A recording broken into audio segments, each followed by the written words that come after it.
Previously, as Jinwoo saved Hyen's life by transforming Byung-gu into a shadow soldier. As the Korean hunters departed, Jinwoo stayed behind to clear the remaining ants. Afterward, he reached level 100 and resurrected the Ant King as a shadow soldier, naming him Beru. New characters were introduced, including a Chinese S-rank hunter and two potential future enemies, while Jinwoo's father observed them from the shadows. After the Jeju Island raid, Jinwoo honored those who had lost their lives. He then secured permission to open his own guild before stepping into another Red Gate alone. Inside the Red Gate, Jinwoo's shadow soldiers fought against the gate's monsters. He managed to find the boss, and the creature asked him if he was the one who had been killing his people. It tells Jinwoo that it is impressed he managed to reach this far with such a small body, but this is where it all ends. He orders his people to come out, as he had already stationed them, to ambush Jinwoo in this place. But nothing happens. The creature wonders what is going on and why his minions are not responding to the signal. We see Jinwoo standing there. He tells the creature, "Call me small now." That's funny. He gives the signal, and the place starts to fill up with shadow soldiers as they come out of the forest with the heads of defeated minions. As the soldiers emerge, Jinwoo taunts the creature, saying, "Seems like no one is left."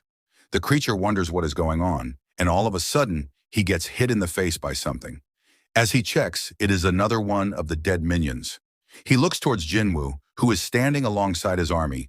Seeing this, the creature starts to panic and orders his henchmen to destroy them. Jinwoo also orders his soldiers to take care of all the enemies, and both sides start to charge toward each other. The fight starts.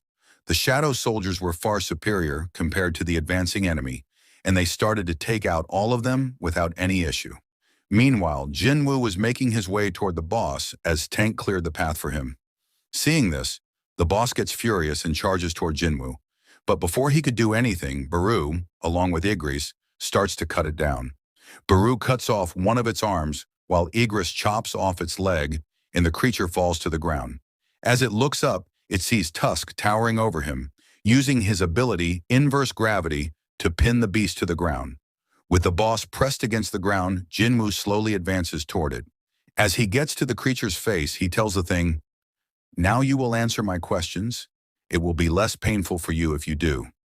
After he interrogates the beast, he stands in front of its lifeless body, thinking, it must be the system interfering again, as he was not able to gather any important information from the boss. He opens his inventory, saying, "I'll find out sooner or later anyway, so it should be fine." He brings out a key from his inventory that he received from the cursed random box, thinking, I reached level 100 at the Jeju Island raid and met the minimum requirements to unlock the dungeon. He looked at the key and was able to see its description. It was the key to the Cardion Temple, and a timer was displayed, showing how much time remained before he could enter the dungeon. Once the time ran out, the key would expire. While reading the description, he starts to get flashbacks of the dungeon from the last time he was there, thinking the system was calling him back to the place where it all started. But things were different this time, as he had grown much stronger compared to the last time he was there. He wonders if it was all planned from the beginning and if it's waiting for his return. If that's the case, then wait for me. We see an entity sitting inside the dungeon as it smirks, hearing Jinwoo say, "I'll be coming soon." The scene shifts to a dungeon where a man is panicking as a dark figure stands before him. The man asks the creature about its identity, and the figure replies, "He's not the one either. They're hiding cleverly, aren't they?" The brilliant fragments of light. Silid, the king of snowfolk and the monarch of frost, notices something behind him. As he turns, he sees Yogyamunt, the king of demonic specters and the monarch of transfiguration. Yogyamunt tells Silid that he has come to inform him about the East Island. Silid asks if he is talking about the small island, noting that it is the place of the Shadow Monarch. He then asks if Yogyamunt has decided to take care of that place. Yogyamunt tells him that the rulers have decided to release their legions south of that location, adding, "I'll take that place." Silid asks, "How are you planning to deal with the Shadow Monarch, who is also there?" Yogyamunt replies, "It'll be all right if the planner fulfills the contract." With a smirk, he adds, "The greatest fragment of brilliant light has been confirmed in that place as well." Hearing this, Silid becomes excited. He asks, "You intentionally came here just to tell me that?" Yugyaman then asks what Silid plans to do with that information. Silid replies, "If you are willing to follow me, then why not?" During their conversation, Silid suddenly notices something. He tells Yogyaman, "It looks like we were being lured here." Another person walks up to them. Silid comments, "The person earlier can't possibly wield the power of the brilliant fragments of light, so I was wondering why a trace of that power was here. This person plans to get in our way." With rage in his eyes, the man asks them about the small island to the east, questioning if they are referring to Korea. Silid asks, "What are you going to do about it?" From behind, Yogyaman tells them, "We do not have time to deal with him." As they begin to leave, Silid taunts the man, "Try and stop us if you can." The man charges toward them, declaring, "I won't let you escape." As he strikes, Silid effortlessly blocks the attack with his ice shield. With a grin on his face, he prepares to counterattack. As he unleashes his power, a massive explosion engulfs the area. The scene shifts to Jinwoo as he walks to his car. Just as he's about to open the door, a man approaches him and asks, "Excuse me, are you Sung Jinwoo?" He introduces himself as Adam White, a senior official from the Federal Bureau of Hunters. Adam hands Jinwoo his business card and says, "It's a pleasure to meet you, Mr. Sung. Feel free to call me Adam." He apologizes for the sudden appearance, explaining that he's been difficult to track down, and he adds that he even stopped by their office. Jinwoo, now thinking Adam might be the person Jinho mentioned who was looking for him, asks, "What business do you have with me?" Adam responds that he wants to share some information with Jinwoo. Intrigued, Jinwoo asks, "What kind of information?" Adam replies, "Perhaps no country or institution in the world could provide the information I'm about to share, except us." When Jinwoo asks why they're willing to share this information with him, Adam explains, "Because we benefit from sharing knowledge with special individuals like you." He further explains that they had planned to visit him for another reason, but after seeing the events of the Jeju Island raid, their deputy director wanted to meet him in person. Adam smiles and adds, "I'd say this is unprecedented, and our deputy director will explain the rest of the details. There's a car nearby if you'd like to meet with him." Curious about the information Adam wants to share, Jinwoo gets into his car and thinks, "Information, huh?" Still unsure if the details they wish to provide are reliable, he tells Adam that he will give it some thought and contact him later. Smiling, Adam comments, "How silly of me. I forgot that a good hand should never be hidden when striking a deal." Then he adds, "An upgrader." Jinwoo is taken aback. Adam explains, "An upgrader is an awakened being who can enhance the abilities of another awakened being. Have you heard of them?" As he asks, the scene shifts to a car where Adam and Jinwoo arrive at a building. Adam then introduces Jinwoo to Michael Connor, the deputy director of the Federal Bureau of Hunters. Michael shakes Jinwoo's hand and says, "It's a pleasure to meet you." After the introductions, Adam announces that he will serve as their interpreter. Michael, being direct, slides a stack of immigration documents across the table and says, "It usually takes anywhere from 1 to 2 years for processing, but we're willing to make an exception for you." He adds, "Just say the word, and you'll be granted American citizenship in a second." Jinwoo, however, responds seriously, "I came here because Mr. White said you have some information to share with me. An awakened being who can enhance the abilities of another awakened being. An upgrader. Is it possible for a hunter's abilities to be upgraded?" Jinwoo asks. Michael smiles and replies, "Actually, the person who possesses such power is here right now." Looking to the back, he instructs his staff, "Please tell Ms. Sellner to come in." As Ms. Sellner approaches, Mr. Connor introduces Norma Sellner to Jinwoo, informing him that she is the only person in the world capable of enhancing the abilities of awakened beings. Observing her, Jinwoo thinks that she seems like a completely different type of awakened being. Michael then speaks up, telling Miss Sellner to explain to Jinwoo the extent of her powers. Miss Sellner begins by addressing Jinwoo, acknowledging that he might be skeptical about what she's about to say. She adds that everyone had the same doubtful look when they first heard it. However, she tells him that once he experiences her power, he will beg for more. This prompts Mr. Connor to call out to her as she approaches Jinwoo. Mrs. Sellner explains that Jinwoo might already be aware that every awakened individual has a limit to their strength, and no one can surpass that limit. An awakened being's rank would always remain the same unless they undergo a second awakening. This, she notes, was common knowledge among hunters. Jinwoo then asks, "But you can change that?" To which Ms. Selner responds, "Yes." She reveals that she has the power to help awakened beings break through their limitations. Through a process of 3 stages, she can lift their limitations. She adds that she didn't even know what to call this power, but she is capable of performing a force reawakening. In simple terms, she can bring out a person's true potential. Mr. Connor agrees with her and confirms that everything she says is true. However, he points out that Ms. Selner would need a long period of rest after each use of her power, which means she can only help 3 or 4 individuals per year. Jinwoo thinks to himself that he would be one of the 3 or 4 people she would help. If what she said was true, then she must have an incredible ability. He then asks, "How effective is the process exactly?"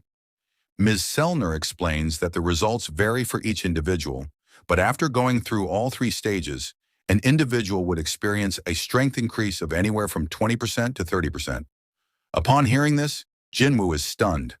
A 20% to 30% increase in strength seems insane. He now understands why Hwang Dong-soo had decided to go to America, despite facing so much public criticism.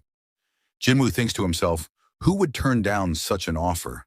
He then asks, "What if someone finds out about her powers?" Mr. Connor replies, explaining that this is exactly why she is under their care.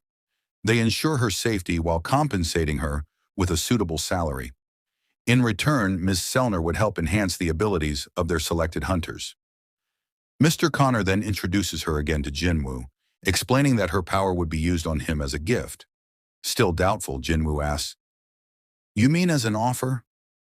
Mr. Connor clarifies that once he becomes a hunter for the Federal Bureau, he would be given top priority and receive preferential benefits. Additionally, they would arrange meetings with the guild of his choice and help him sign the best contract. Ms. Selner slides a plate across the table and tells Jinwoo that he doesn't need to decide right away, as they are only easing him into the idea for now. Jinwoo asks, "Excuse me?" And Ms. Selner reiterates that, as they said, this is a gift.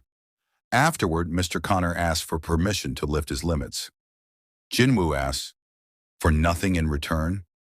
Mr. Connor explains that he should think of it as a complimentary service. Jinwoo, recalling Ms. Selner's words that he would beg for more once he experienced it, realizes she is confident in her results. Ms. Selner then asks Jinwoo to hold out his hand and look into her eyes closely, telling him that this is the first step. Michael, watching the scene, thinks to himself that Jinwoo has already taken the bait and is keeping his cool. However, once the first stage is complete, Michael believes Jinwoo will likely try to reach out to them, and if he is an impatient type, he might sign the papers right away. Meanwhile, Jinwoo's hand begins to glow as Miss Selner holds it. Mr. Connor reflects on Jinwoo's past achievements, how he succeeded in the Jeju Island raid with powers that had never been seen before, and wonders what else Jinwoo could accomplish. As a green aura surrounds Jinwoo and the light in his eyes intensifies, the process continues. Miss Selner's eyes begin to glow, and she is enveloped by a powerful aura. Suddenly, it becomes clear that she has shifted to a place filled with darkness. A face appears behind her, where only darkness remains. Gradually, a figure emerges from the shadows and slowly approaches her. The figure comes closer until it is right in front of her, staring with a terrifying light in its eyes. At this, Miss Selner screams and the process is abruptly halted, shocking everyone in the room. Suddenly, some of their agents draw their guns and point them at Jinwoo, demanding to know what he has done to Miss Selner.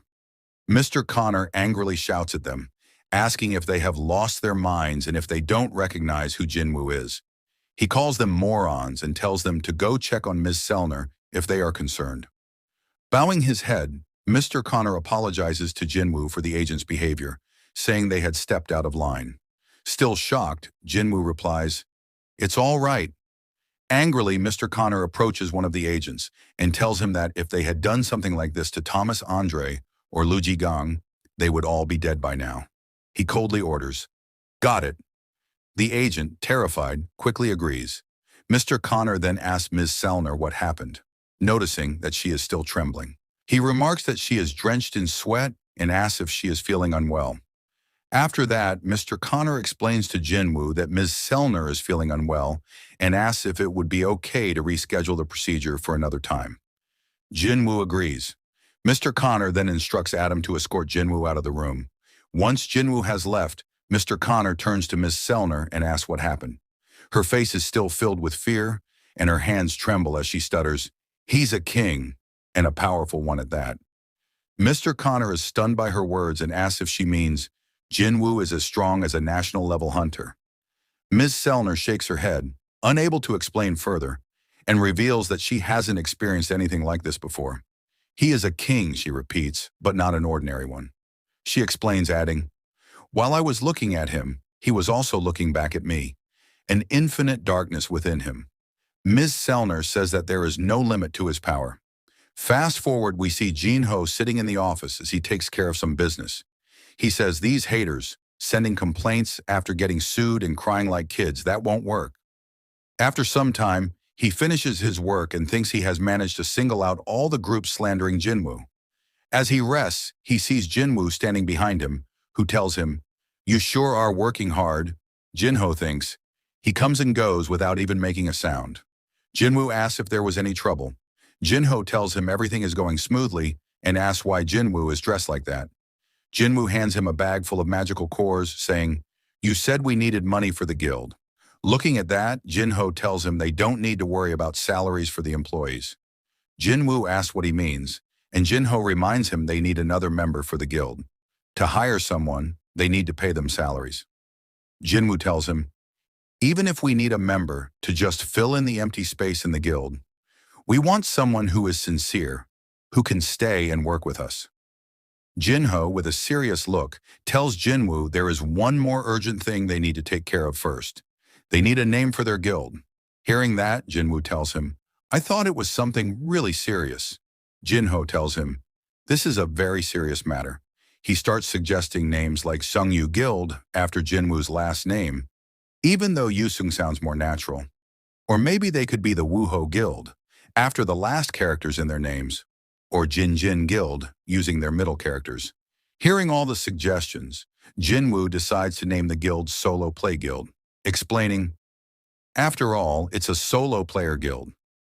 Hearing that, Jinho thinks, was that supposed to be funny? As they talk, they hear a knock at the door. Jinho goes to check who it is. The person asks if this is Hunter Jinwoo's guild office. Jinho tells the person, yes, it is, and as he looks at them, he is shocked to see it is Hunter Cha. Jinho asks her what she is doing there, and Cha replies saying she wishes to join his guild. After they sit down, Jinwoo asks her to clarify why she's there. Hunter Cha tells him, "Like I said, I want to join your guild." Hearing that, Jinwoo thinks, "I'm so confused about what's going on." He asks her if the chairman asked her to join his guild, or if maybe Hunter Choi kicked her out of the guild. She tells him that's not the reason. Jinwoo, with a serious look on his face, asks her, "So why would you want to join my solo play guild?" She is surprised to hear the name, and asks him if he really named his guild that. Jinwoo tells her, "Yes, what's the problem with the name? The vice master and I agreed to it." Jinho tells him he never agreed to anything, asking, "What about the names that I suggested?" He looks at Cha, analyzing her pulse, breath, and expression. She's pretending to be calm, but she can't fool me. "Just why are you trying to join my guild?" he asks her. "It's been 2 years since you were awakened. I assume that you're still in contract with the Hunter Guild." She tells him, "I have enough money to pay the penalty."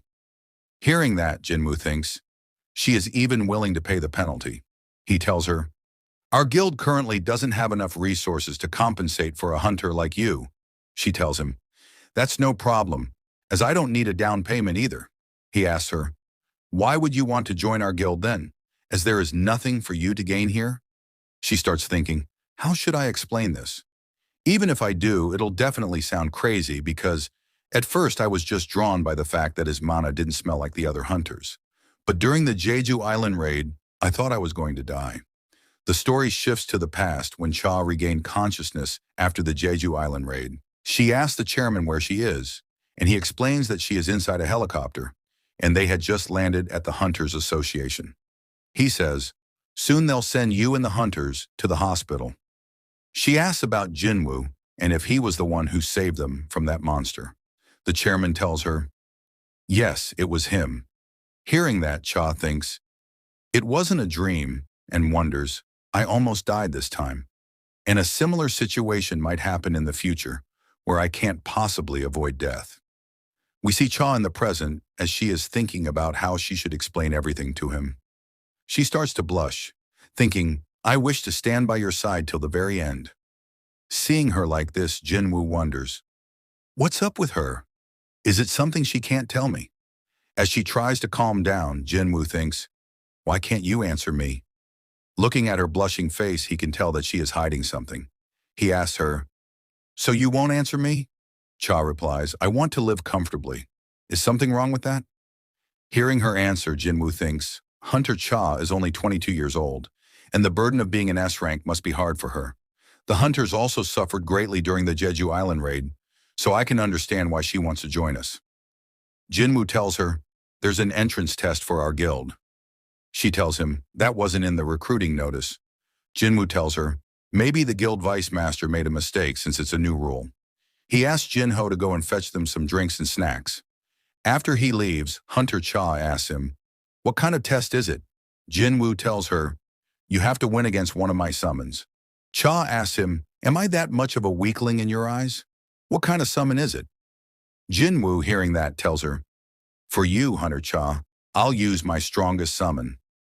They start to get up, and Cha asks him, when's the test? Jinwoo tells her, let's do it now, and suggests, how about we do it in the gymnasium of the association? He thinks, this is a good chance for me to test if I can use the shadow exchange with two people. He tells her, you don't have to leave. We can use a shortcut. He gets close to her saying, we just have to stick together for a bit. When they are ready, Jinwoo uses shadow exchange, and they both get covered by darkness. Meanwhile, Jinho is entering the room with something to eat, and after entering, he sees a high orc standing in front of him instead of Jinwoo and Cha. They both stare at each other awkwardly as the orc takes the food from his hand and eats it in one bite. The scene shifts to the gymnasium where the two have teleported. Cha is surprised and asks Jinwoo, how did you do that? Meanwhile, Jinwoo thinks, I was right. The shadow exchange works as a gateway since I was able to move with a person in it. He tells Cha, let's get started. She tells him she left her weapon behind, and Jinwoo asks, are you talking about that pickaxe? Cha tries to explain, that's not my weapon. Jinwoo, smiling, tells her, I was just kidding. She tells Jinwoo that there might be a weapon worth borrowing in the storage. She opens the door and sees a room filled with weapons. She thinks, these weapons are reserves, so they aren't that good, but they're suitable for practice. She comes out with a sword, telling Jinwoo she is ready. Jinwoo asks, will you be all right? That's not the weapon you normally use. Cha tells him the weapon doesn't matter, as the monsters never fight on their terms anyway. Jinwoo thinks she's right. He wonders, who should I summon? An ordinary soldier would be shredded to pieces. He summons Yggdrasil, saying, among my soldiers, he is the best swordsman. She asks him, what are the conditions for winning or losing? Jinwoo explains, you either win by destroying the summon, or you lose when you decide to surrender. He thinks, I said I'd call my strongest soldier to test her, but Baru is too much for her. After they had prepared, Jinwoo gave the signal to start the test. He noticed her gathering up her mana, and a thought hits him about what she said. Weapons don't matter. He stopped them, saying, wait a moment, and asked Cha to turn back. As she did, he started to take out a weapon from his inventory. It was the Demon King's longsword. He hands it to Yggdrasil, telling him to use it, and tells them to start now. They both prepare to fight. Yggdrasil, using the sword's ability, launches a powerful wave of electricity toward Cha. But before the attack lands, she manages to dodge it. Seeing this, Jinwoo thinks, as expected, she's fast. If this were an average person, they would have died at the slightest scratch of that swing. As the fight continues, they start to exchange blows, creating a lot of noise that attracts the attention of Chairman Gogenhee, who was sitting in his office. He thought there wasn't supposed to be anyone in the gym today. He called someone, asking them to connect the CCTV footage inside the gym to his room. As he looks at the footage, he notices it is Jinwoo and Hunter Cha. He wonders when these two entered the building. He remembers Cha's expression from the time when he told her Jinwoo was the one who saved her, and with a smile thinks, I really was blind. He tells the person on the call to turn off all the CCTV cameras in the gym and write down that there was an inspection today. After that, the chairman sits calmly in his office when suddenly the ground starts to shake. After everything quiets down, he says, as expected, they're enjoying their youth. Meanwhile, Jinwoo is surprised to see something. Yggdrasil was defeated by Hunter Cha. She asks him, was the Black Knight the strongest one you have? You said you'd summon your strongest, didn't you? Please summon him now. Hearing that, Jinwoo tells her, you might get hurt, but she insisted. As she spoke, a dark aura emerged behind Jinwoo as he summoned Beru. He asked her, are you sure you'll be okay? Jinwoo thought to himself that while shadow soldiers were generally weaker than their living counterparts, Beru was an exception. He was created solely to kill hunters. If he went all out against Hunter Cha, her chances of winning would be slim. As Beru advanced, Jinwoo instructed, defeat her, but make sure she doesn't get hurt. Upon hearing this, Beru unleashed a powerful mana wave, shattering all the lights and windows in the building. Sensing his power, Cha thought, did Jinwoo actually fight against this guy? Beru fully transformed, preparing to fight. But before they could begin, Jinwoo ordered, put those claws away. Life won't be easy if you injure her during the test. Frightened by those words, Beru quickly complied and retracted his claws. Seizing the opportunity while he was distracted, Cha launched an attack. But to her shock, Beru was already behind her. This is the same move as last time, she thought, swinging her sword at him. Do you think I'm going to fall for the same trick twice? But before her sword could reach Beru, he grabbed it effortlessly. Letting go of the weapon, he said, my liege, give me one command to defeat my foe without causing her any harm, and I'll show her the difference between our strength. As Cha continued her attacks, Beru dodged them with ease. I'm not done yet, she thought, swinging her sword again, but Beru avoided it effortlessly. Seeing this, she realized, he's dodging all my attacks from this distance without even moving from his place. Before she could react further, Beru suddenly got in her face and let out a terrifying scream. The sheer force of it threw her back several feet. Watching this, Jinwoo thought, seems the winner of this match has been decided. He then asked her, are you satisfied now? But Hunter Cha, unwilling to give up, replied, not yet, I can still fight. Jinwoo wondered, what's she thinking? I don't think she'd be reckless enough to keep fighting after realizing the difference in strength. Since Beru was different from other shadow soldiers, not only intelligent, but also a killing machine at heart, Jinwoo could still sense his overwhelming thirst to kill. If she's aiming for a weak spot, Jinwoo thought, I just hope she won't make a misstep. Meanwhile, Beru tells Cha, a creature can recognize whether they are the predator or the prey. He charges towards her saying, a prey standing up against their predator cannot be tolerated in attacks, but she dodges just in time. As he prepares to strike again, he notices her gathering mana for an attack. She launches it at him, landing a hit on his shoulder, but his exoskeleton is too hard, and her weapon shatters into pieces. But that was her plan all along. Now's my chance, she says, thinking, I don't have enough mana, so I can only use this once, but it should be enough. Using her skill, Sword of Light, she attacks Beru and manages to pierce through his hard exoskeleton. Jinwoo, alarmed by this, senses for a brief moment that a deeply embedded command had resurfaced in Beru's mind, a command given to him by the queen upon his birth. Annihilate all enemies. Beru mutters, this woman is my enemy, and prepares to attack with the intent to kill. Seeing this, Jinwoo orders him to stop, but Beru doesn't respond. Realizing this might be the end, Cha closes her eyes. An explosion occurs. When she opens them again, she sees that Jinwoo has saved her once again. Beru, snapping back to his senses, jumps back as Jinwoo helps Hunter Cha to her feet. Falling to his knees, Beru asks for Jinwoo's forgiveness. However, Jinwoo is more concerned about Hunter Cha and asks, why were you trying so hard? There's no need for you to go to these lengths to join our guild. This is just a test, an entrance test for a nameless guild. A hunter of your caliber shouldn't risk their life over something like this. He asks her again, why were you going to such lengths? Are you perhaps interested in me? Hearing those words, Hunter Cha is taken aback, while Jinwoo thinks, maybe that's not the reason either. I just can't tell what she's up to. As he contemplates, he hears something. It was Hunter Cha softly saying, I think that might be the case. The scene shifts to America, where Michael Connor and Mrs. Sellner are meeting with David Brennan, the director of the Federal Bureau of Hunters. He asks them about their meeting with Jinwoo and why they were unable to convince him to join the United States. Michael explains that based on Mrs. Sellner's observation, Hunter Jinwoo is one of the kings. The director is surprised by this and asks if they are saying that Hunter Jinwoo is as powerful as a national-level hunter. Mrs. Sellner begins to explain what she saw when she looked into his mind. All awakened hunters draw their power from a place called the other side, and the connection between the two parties is what I can sense, she says. Sometimes the force from the other side is so intense that some hunters appear as streaks of blinding light. I usually refer to them as kings, but in his case I saw no such connection. She pauses before continuing. The moment I looked into his eyes, the darkness inside him stared back at me. He was the darkness itself. After hearing this, the director asks, Are you saying Jinwoo is an evil person? Mrs. Sellner shakes her head. Rather, I am telling you about his source of power. Hunter Jinwoo borrows his strength from somewhere else.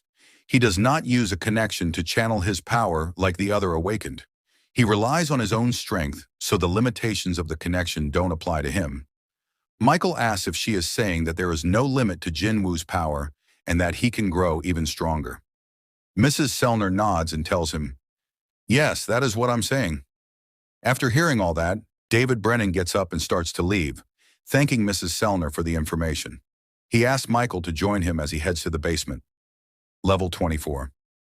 While going down in the elevator, David Brennan tells Michael, If we can't use Mrs. Sellner's abilities to get him, then we must find another way, and asks if he remembers the first ever S-rank gate that opened. Michael replies, Of course I do. It was the most catastrophic dungeon break to date, which destroyed the entire West Coast.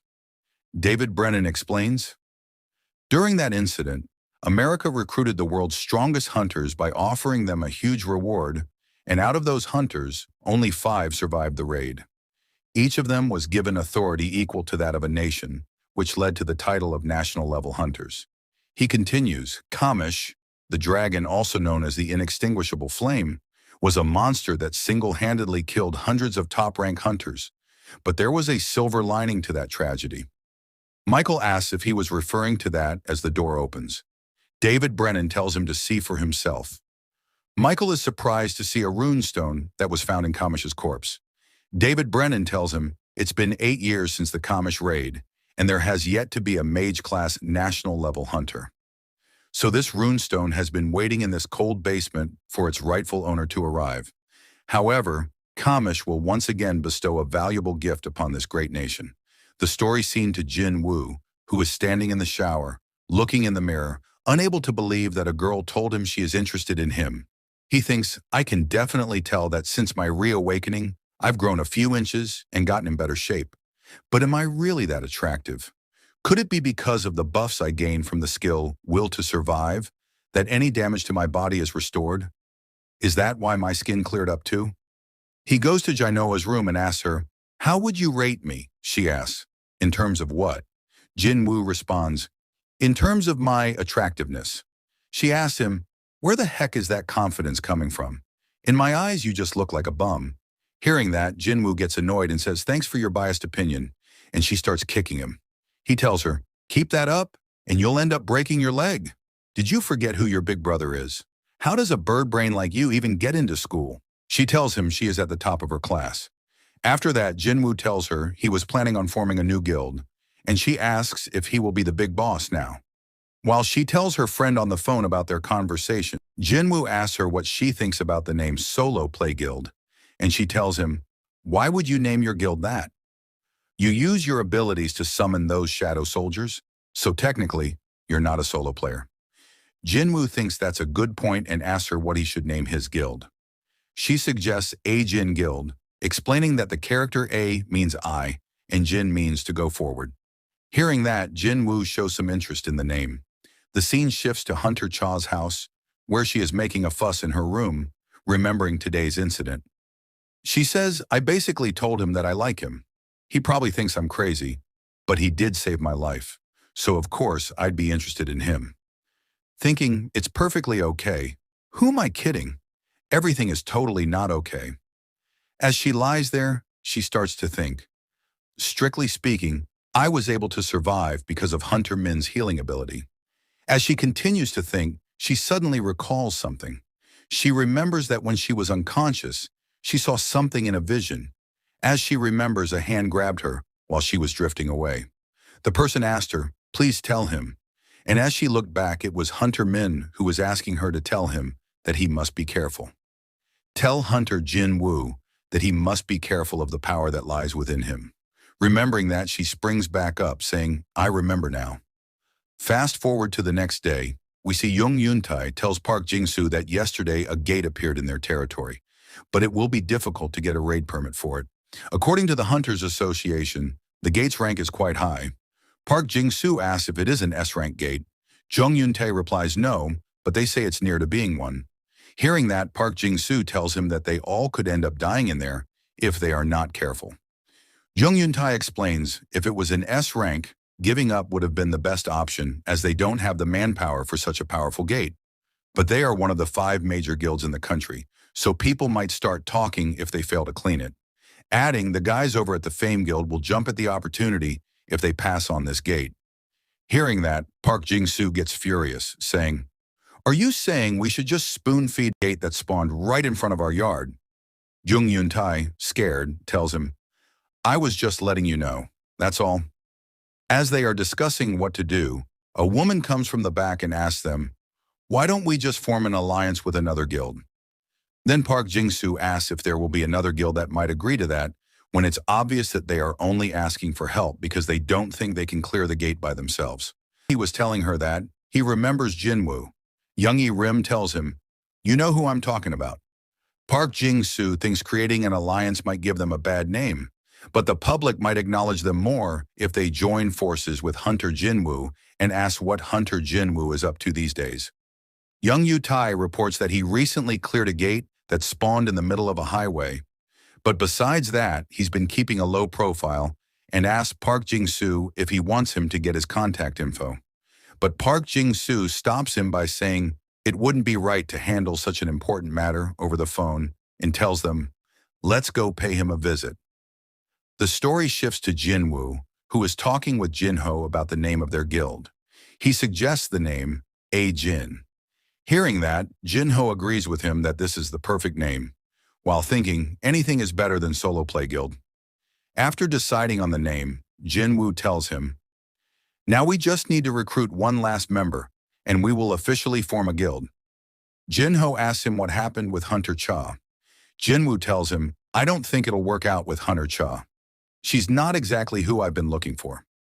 Jinho, after hearing that, is shocked, thinking, she is an S-rank hunter with an excellent record of dungeon raids. On top of that, she is beautiful as well. No matter how you look at it, she's pretty much perfect.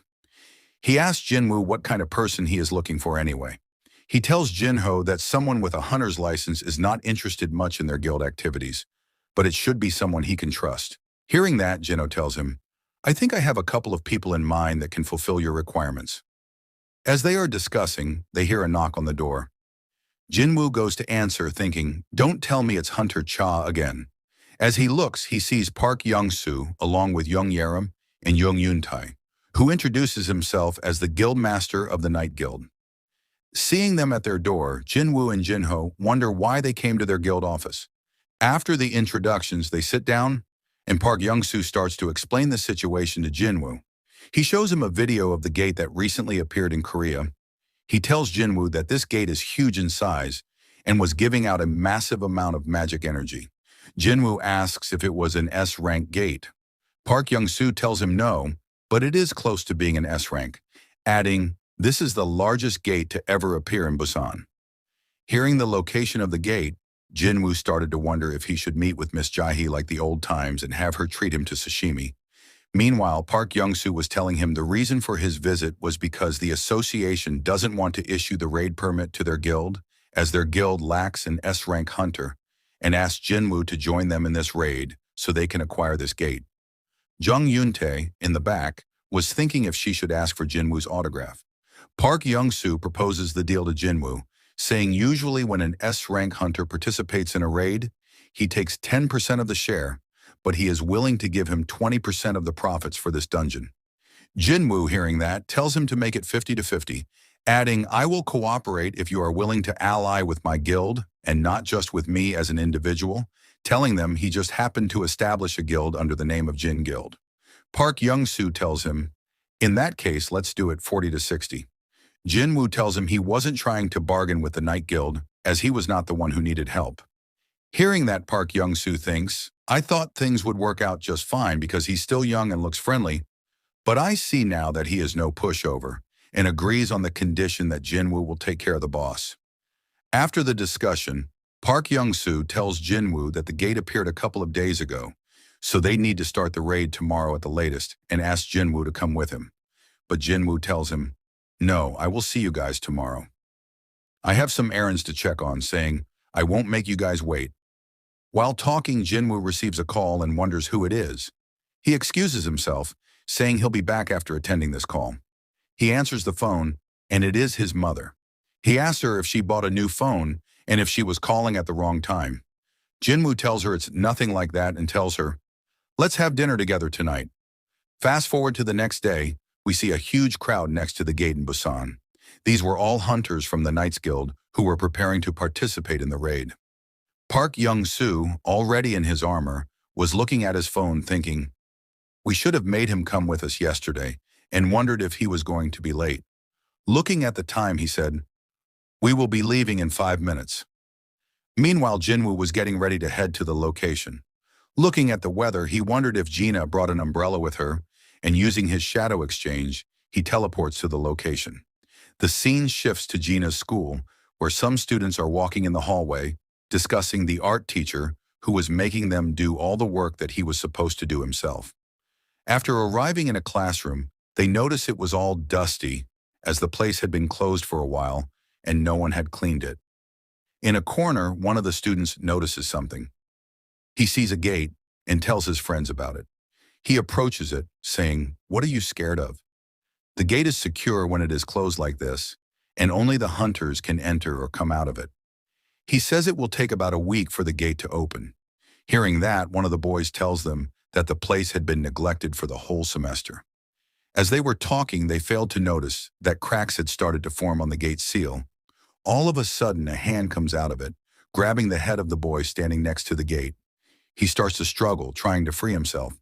He looks at his friends, asking for help, but it was too late as the creature crushes his skull right in front of his friends. The students see a monsters coming out of the gate. The hunters were greatly excited by the smell of flesh and blood, but these two were just scouts, so they suppressed their instincts and prioritized their mission. One of the creatures senses humans in the building. He tells the second monster, "This building is as complex as a castle," and asks him to call for the brothers, as he will start the hunt first, saying, "We'll massacre all the humans in this castle and fortify our position. Then we start hunting for real." As he gets out of the room, he sees some students in front of him. Before they could notice the beast, it was already upon them. The scene shifts back to Jinwoo, who had arrived at the location. Looking at the gate, he comments, "It's bigger in person." He looks at the team and notices the mining team and the collection team, along with 13 A-rank hunters and 20 B-rank hunters. Looking at all of them, Jinwoo thinks, they have this many A-rank hunters, as expected of the guild with the most A-ranks. As he was thinking, he gets swarmed by the hunters that were about to participate in the raid with him. They start to ask him questions about his abilities and if he was taking the lead in today's raid. Seeing all this, Jinwoo gets confused, and Young Yerim steps in, stopping all the hunters, saying they were making Jinwoo feel awkward. She introduces herself to Jinwoo, saying she is an A-rank healer of the Night Guild's assault team. Jinwoo notices Park Young-soo behind him. Park Young-soo tells Jinwoo that he will explain everything to the team now. He tells them he will be the one to lead the raid. Hearing that, the guild members tell him, shouldn't Jinwoo lead, as he is an S-rank? Hearing that, Park Young-soo tells them, Hunter Jinwoo will be in charge of the rear, and make sure that we're safe. Hearing that, they ask if he thinks that they are so weak that they need someone else's protection. Park Young-soo explains to Jinwoo that it might have been a bit rude, but they usually have this kind of atmosphere. And Jinwoo tells him that just means they are that confident. After the talk, they start to make their way into the dungeon. The scene shifts to the Hunters Association Emergency Call Center, where a phone operator receives a call from someone. The person, scared, tells the lady that there were monsters outside, saying a dungeon break occurred in their school. She asks where she was calling from. The girl tells her that she was hiding in the bathroom, scared. She explains everything to her, saying, "I was with my friend," and all of a sudden, monsters appeared and started to kill everyone. Hearing that, the operator tells her that the hunters are heading there right now and asks her to calm down. She asks if she knows what kind of monsters they were. The girl tells her she saw them on TV and describes them as having green skin. Hearing that, the operator is terrified. She tells the girl to run away from there, as those things are orcs and they can smell their prey from a distance. But it was too late, as an orc found her, and the operator was horrified as she heard the screams of the girl who was asking for help. Meanwhile, in the school, the students were running out of the building as the orcs took out the ones trapped inside. The orcs start to discuss how they lost half of their prey, as the second one tells them it was okay, as there are still many left. They say that they managed to block the escape path, and now will go up another floor and take out all of the remaining humans. Meanwhile, the students had barricaded themselves using tables and chairs and trapped themselves inside a classroom. But it was no use, as one of the orcs destroyed the door. As the students looked at the scene in horror, they saw an orc covered in blood coming straight toward them. Seeing an opportunity, one of the students started to run toward the window, trying to escape while the orc was distracted by the other students.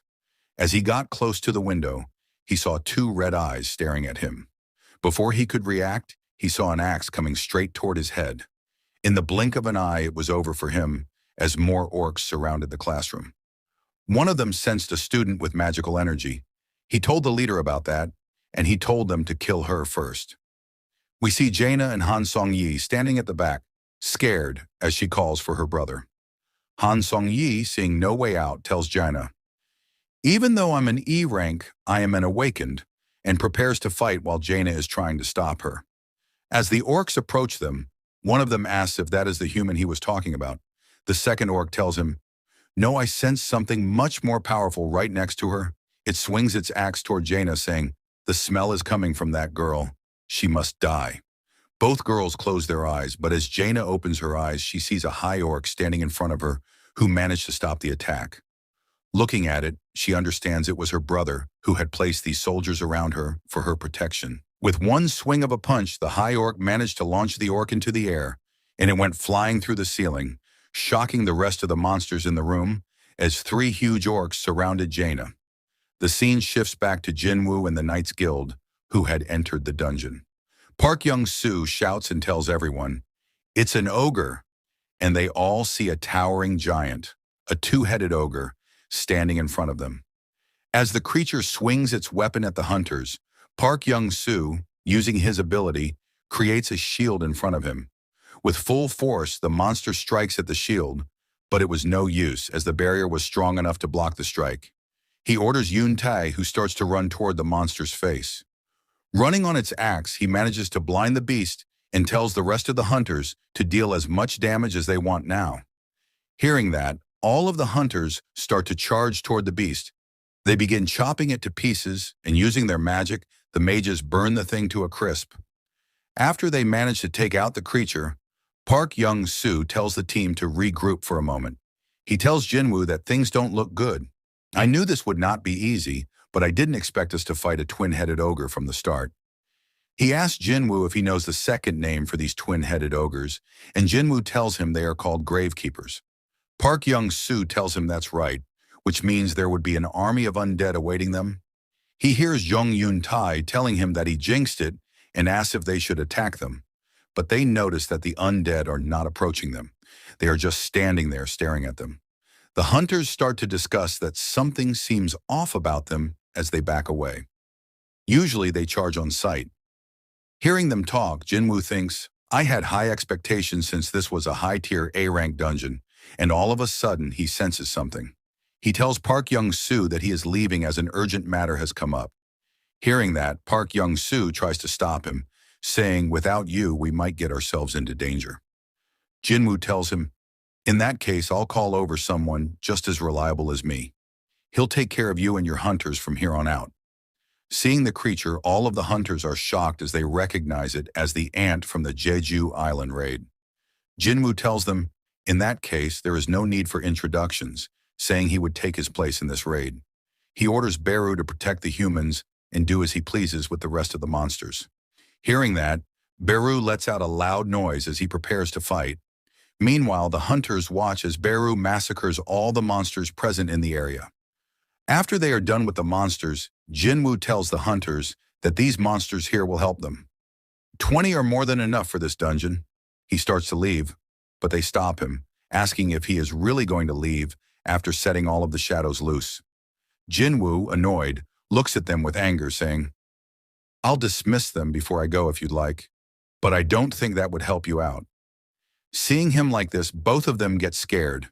After that, Jinwoo looks at the cooldown time on the Shadow Exchange.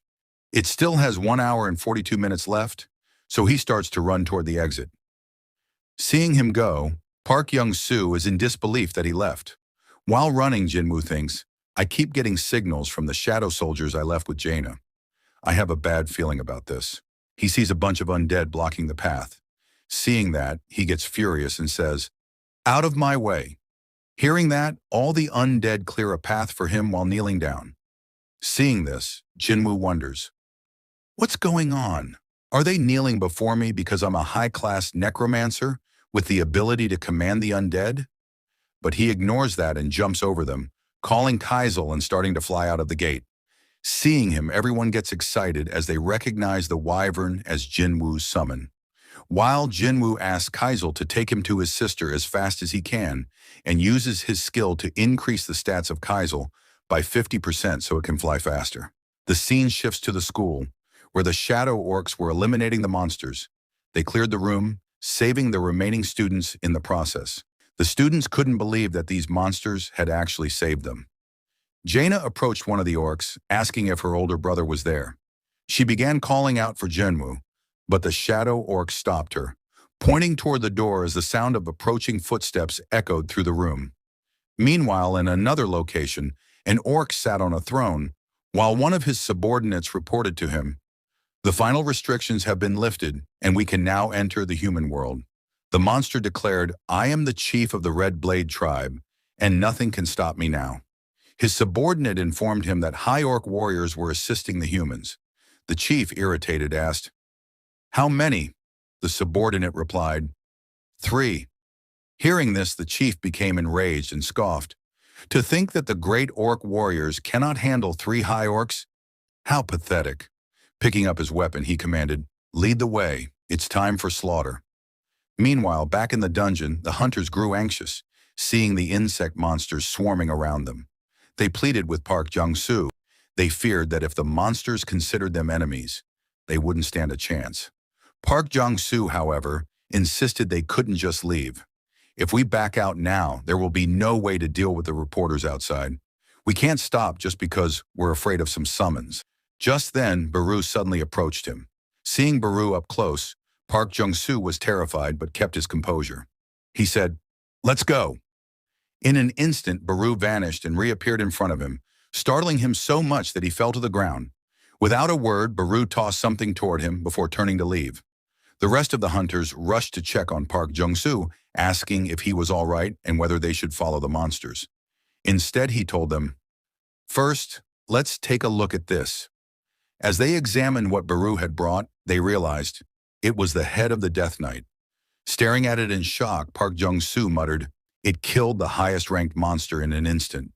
To think they're this strong." He asked if anyone still wanted to quit, but when he looked up, he was the only one still sitting.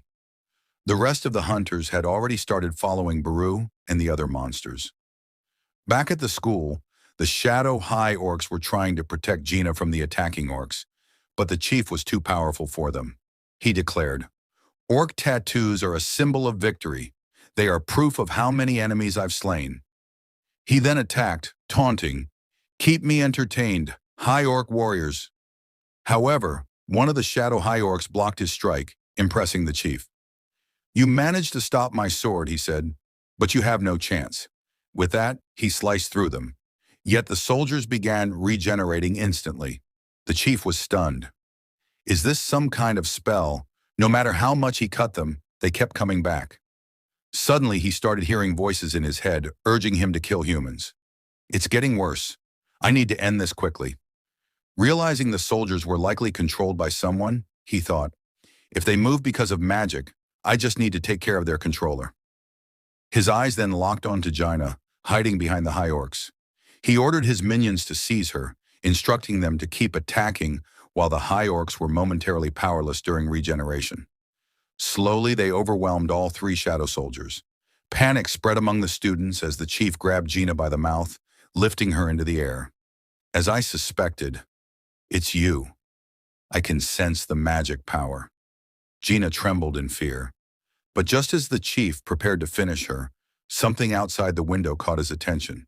He let go of her, his expression twisting into shock. A massive shadow was descending rapidly toward them. Feeling its power, the chief was overwhelmed. Something is coming, something terrifying. He warned his minions to brace for impact, just as Jinwoo crashed into the building, sending the chief flying. Jinwoo gently patted Jaina's head. You're safe now. Meanwhile, the chief struggled to his feet, staring at Jinwoo and Kaisel in fear. I am Garak Daru, chieftain of the Red Blade. But Jinwoo cut him off. Shut up and wait. Instead, he turned to Jaina, who was still trembling and crying. Hugging her tightly, he whispered, I'm sorry for being late. Checking on the others, he turned to Han Songyi. Are you okay? She shook her head. Noticing the red mark on Jaina's face, Jinwoo's eyes burned with fury. Without hesitation, he summoned Igris. Protect Jaina. Then, glaring at the remaining orcs, he commanded his Shadow Soldiers. Take the students and head downstairs. As one orc attempted to flee, Jinwoo growled, I said, don't move. Once the students had evacuated, the orc leader confronted him. So those immortal High Orcs were your soldiers. Who are you? And how do you speak our language? Jinwoo, however, was in no mood for conversation. Seeing his rage, the orc warned his minions, he won't answer. Attack! The orcs charged. The first swung his axe, but Jinwoo caught his hand mid-swing, crushing his fingers before slamming him to the ground. Then, without hesitation, he stomped on the orc's head, ending him instantly. Seeing this, two more orcs lunged.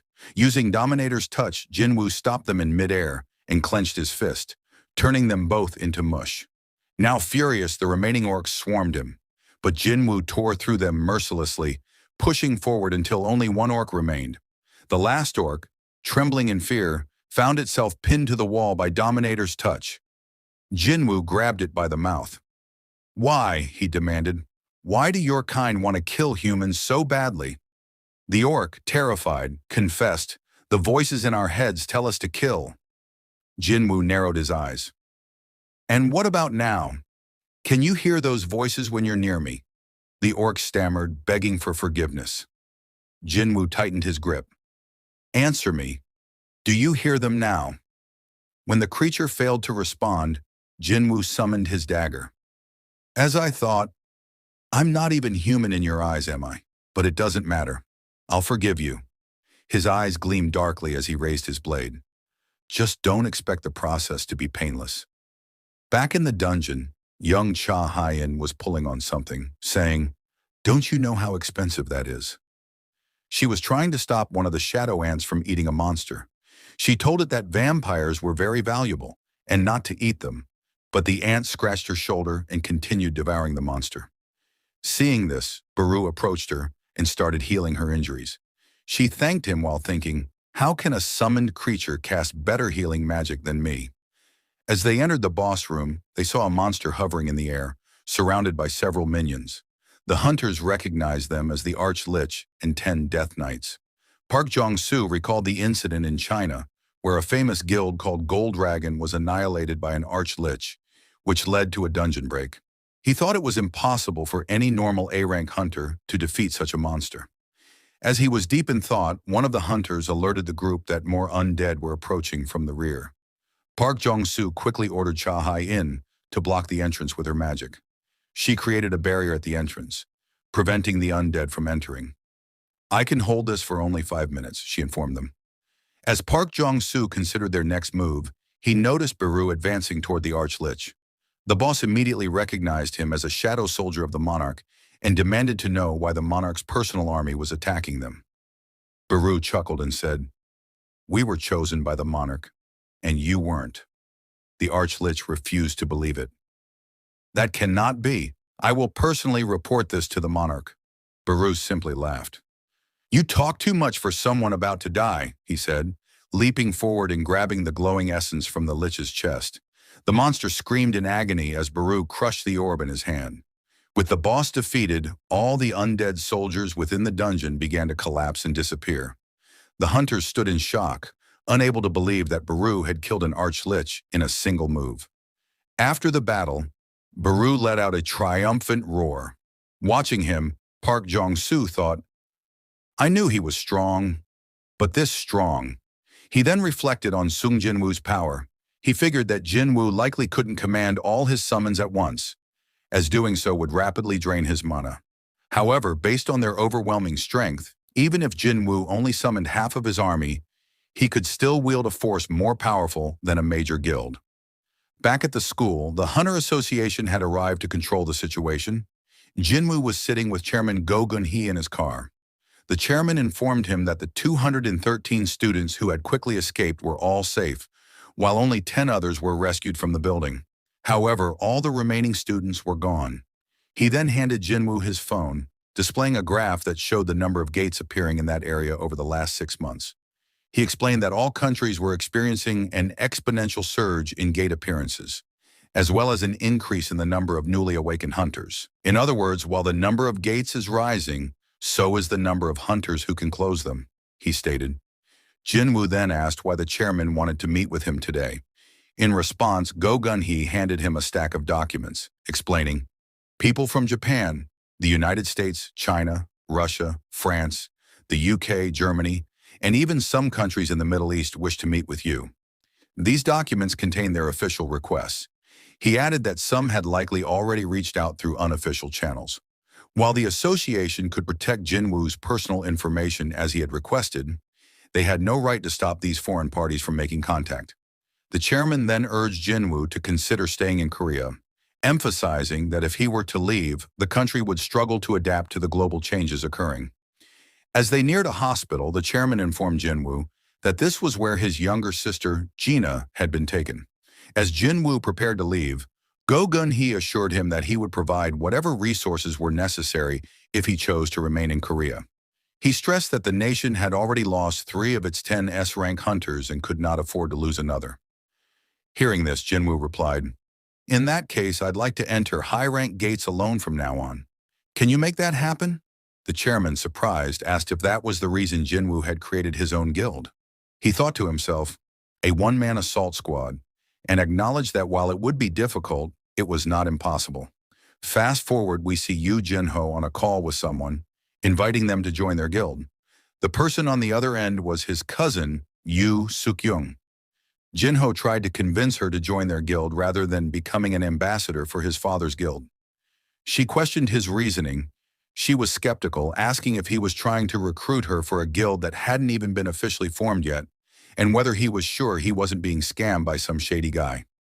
However, once she learned that Sung Jinwoo was the one creating the guild, she became interested. Upon arriving, Jin-ho introduced her, saying, "This is my cousin, Yoo Suk-young, an A-rank hunter." Seeing how excited she was to meet Jinwoo, Jin-ho commented, "You're the real celebrity here." Meanwhile, Jinwoo thought to himself, is she really an A-rank? As they sat down, Jinwoo warned her that joining their guild would create a stir and asked if she was prepared for that. She confidently responded, "Anything is better than getting mixed up with Yoo Sung." Jinwoo, confused, asked who she was referring to. Jin-ho clarified, "That's my older brother." Jinwoo then asked, "The one with the bad personality?"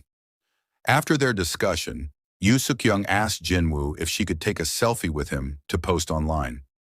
The scene shifted to the Hunter Association building, where Senator Nam Jung-wook was protesting against Chairman Go Gun-hee's appeal to allow Hunter Sung Jinwoo to enter high-level dungeons alone.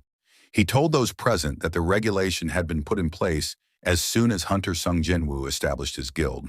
"If this isn't preferential treatment, then I don't know what is," he added, stating that the Hunter Association exists for the good of all hunters, not just Hunter Jinwoo, and demanded an explanation from the chairman. Chairman Go Gun-hee admitted, "You're right. This is preferential treatment." He then explained the reasoning behind this decision. He posed a question. If you had to choose between deploying 20 A-rank hunters or an assault squad consisting of just Hunter Jinwoo in a dungeon break zone, which would you choose? He reminded them that guilds worldwide were desperate to recruit Jinwoo and questioned whether they truly believed he would remain in Korea if they refused to compromise with him. "Are you planning to make the same mistake again, like when Hunter Hwang Dong-soo left for America?" He then emphasized, "If you think this type of preferential treatment is unreasonable, I urge you to consider who will save your life when another S-rank gate appears here in Korea." Meanwhile, Hunter Cha Hai-in was looking at her phone, staring at a picture of Jinwoo with Yoo Soo-yeon. Seeing this, she began to tremble before letting out a frustrated scream. Fast forward, and we see Jinwoo with Yoo Jinho, preparing for their guild's first raid. Upon seeing the gate, Jinho remarked, "I've never seen anything like this. This gate is massive." They were soon surrounded by reporters bombarding them with questions, including inquiries about Jinwoo's relationship with his guild member, Yoo Soo-hyun. Jinwoo turned to Chief Woo Jin-chul. "I thought the association was keeping my personal information private. What happened?" Chief Woo explained, "We can protect your personal details, but we can't prevent the public from discovering the location of the gates." He advised Jinwoo to be mindful of what gets posted on social media. Jinwoo then recalled the picture with Yoo Soo-yeon on Instagram. As they prepared to enter, Jinho suggested hiring a mining and collection team, as he didn't think he could handle everything himself. However, Jinwoo reassured him, "Don't worry about that. My shadows will take care of everything." Woo Jin-chul observed the mana readings of the shadow soldiers and was astonished. All of them were B rank or higher. He commented, "A squad like this is more than qualified for a raid permit into an A-rank gate." It became clear that Jinwoo was making a mockery of those arguing over whether this was preferential treatment. Woo Jin-chul then announced, "I've been ordered by the chairman to observe your raid. He wants to confirm whether this is truly a safe idea. Would it be all right if I accompany you as a representative of the inspection team, just for today?" Jinwoo smirked and asked, "Are you sure you'll be okay in there with us?" Woo Jin-chul was puzzled by the question. Fast forward a few minutes, and we see Woo Jin-chul sweating profusely as he witnesses Jinwoo's shadow soldiers effortlessly tearing through A-rank monsters. This is an A-rank monster. A Naga, he thought. Even elite hunters with exceptional combat and magic abilities would struggle against these creatures. Yet Jinwoo's army overwhelmed them with ease, their regenerative abilities making them nearly unstoppable. His gaze locked onto Igris. That one is especially powerful. He watched as the blood-red commander effortlessly dispatched multiple enemies with his sword. Woo Jin-chul then noticed something else. Only mages of the highest caliber can wield lightning magic. Is that really an A-rank? Realizing it was likely even stronger, he wondered, if I were to fight that thing one-on-one, would I even stand a chance? As the battle continued, Woo Jin-chul spotted an ant-like shadow munching on a dead monster. Jinwoo swiftly kicked the ant, sending it flying into the ceiling. "I told you not to eat those. Do you have any idea how valuable these corpses are?" He then turned to his lower-ranked soldiers and ordered, "Get back to mining those mana crystals." Seeing him work, Woo thought, he's capable of clearing an A-rank dungeon, retrieving corpses, and mining mana crystals all by himself. This isn't just a one-man assault squad. After all the minions were dead, the boss finally appeared. Seeing the creature, Jinwoo ordered his soldiers, "Those of you who are still working can stay. The rest of you return." Woo asked him, "Why did you have the other soldiers leave? Your summons would have been strong enough to take down the boss themselves." Summoning his daggers, Jinwoo replied, "Relying too much on my shadows makes me lose my touch." He then started running up the monster's body with incredible speed. Before the monster had any chance to defend itself, Jinwoo sliced its face in two with just one swing of his weapon and leaped into the air. Seeing this, Wu was left speechless. In all his years as a hunter, he had never seen anything like it. After the boss was defeated, Jinwoo saw that he had gained a level and that his abilities had been upgraded, including Shadow Exchange. Its cooldown had decreased by 1 hour. Seeing this, Jinwoo thought, "The cooldown goes down by an hour for every level I gain. If I keep leveling up this skill, I'll be able to go wherever I want without worrying about my mom and sister's safety." Meanwhile, Wu was staring at the boss's corpse, thinking, Naga's scales are tough enough to be used as shields or armor, but he sliced through them with just 2 daggers. Jinwoo then used shadow extraction on the defeated boss, and a shadow began to emerge from the corpse. A notification appeared. "You have successfully enhanced the shadow's power. The shadow will start at level 13.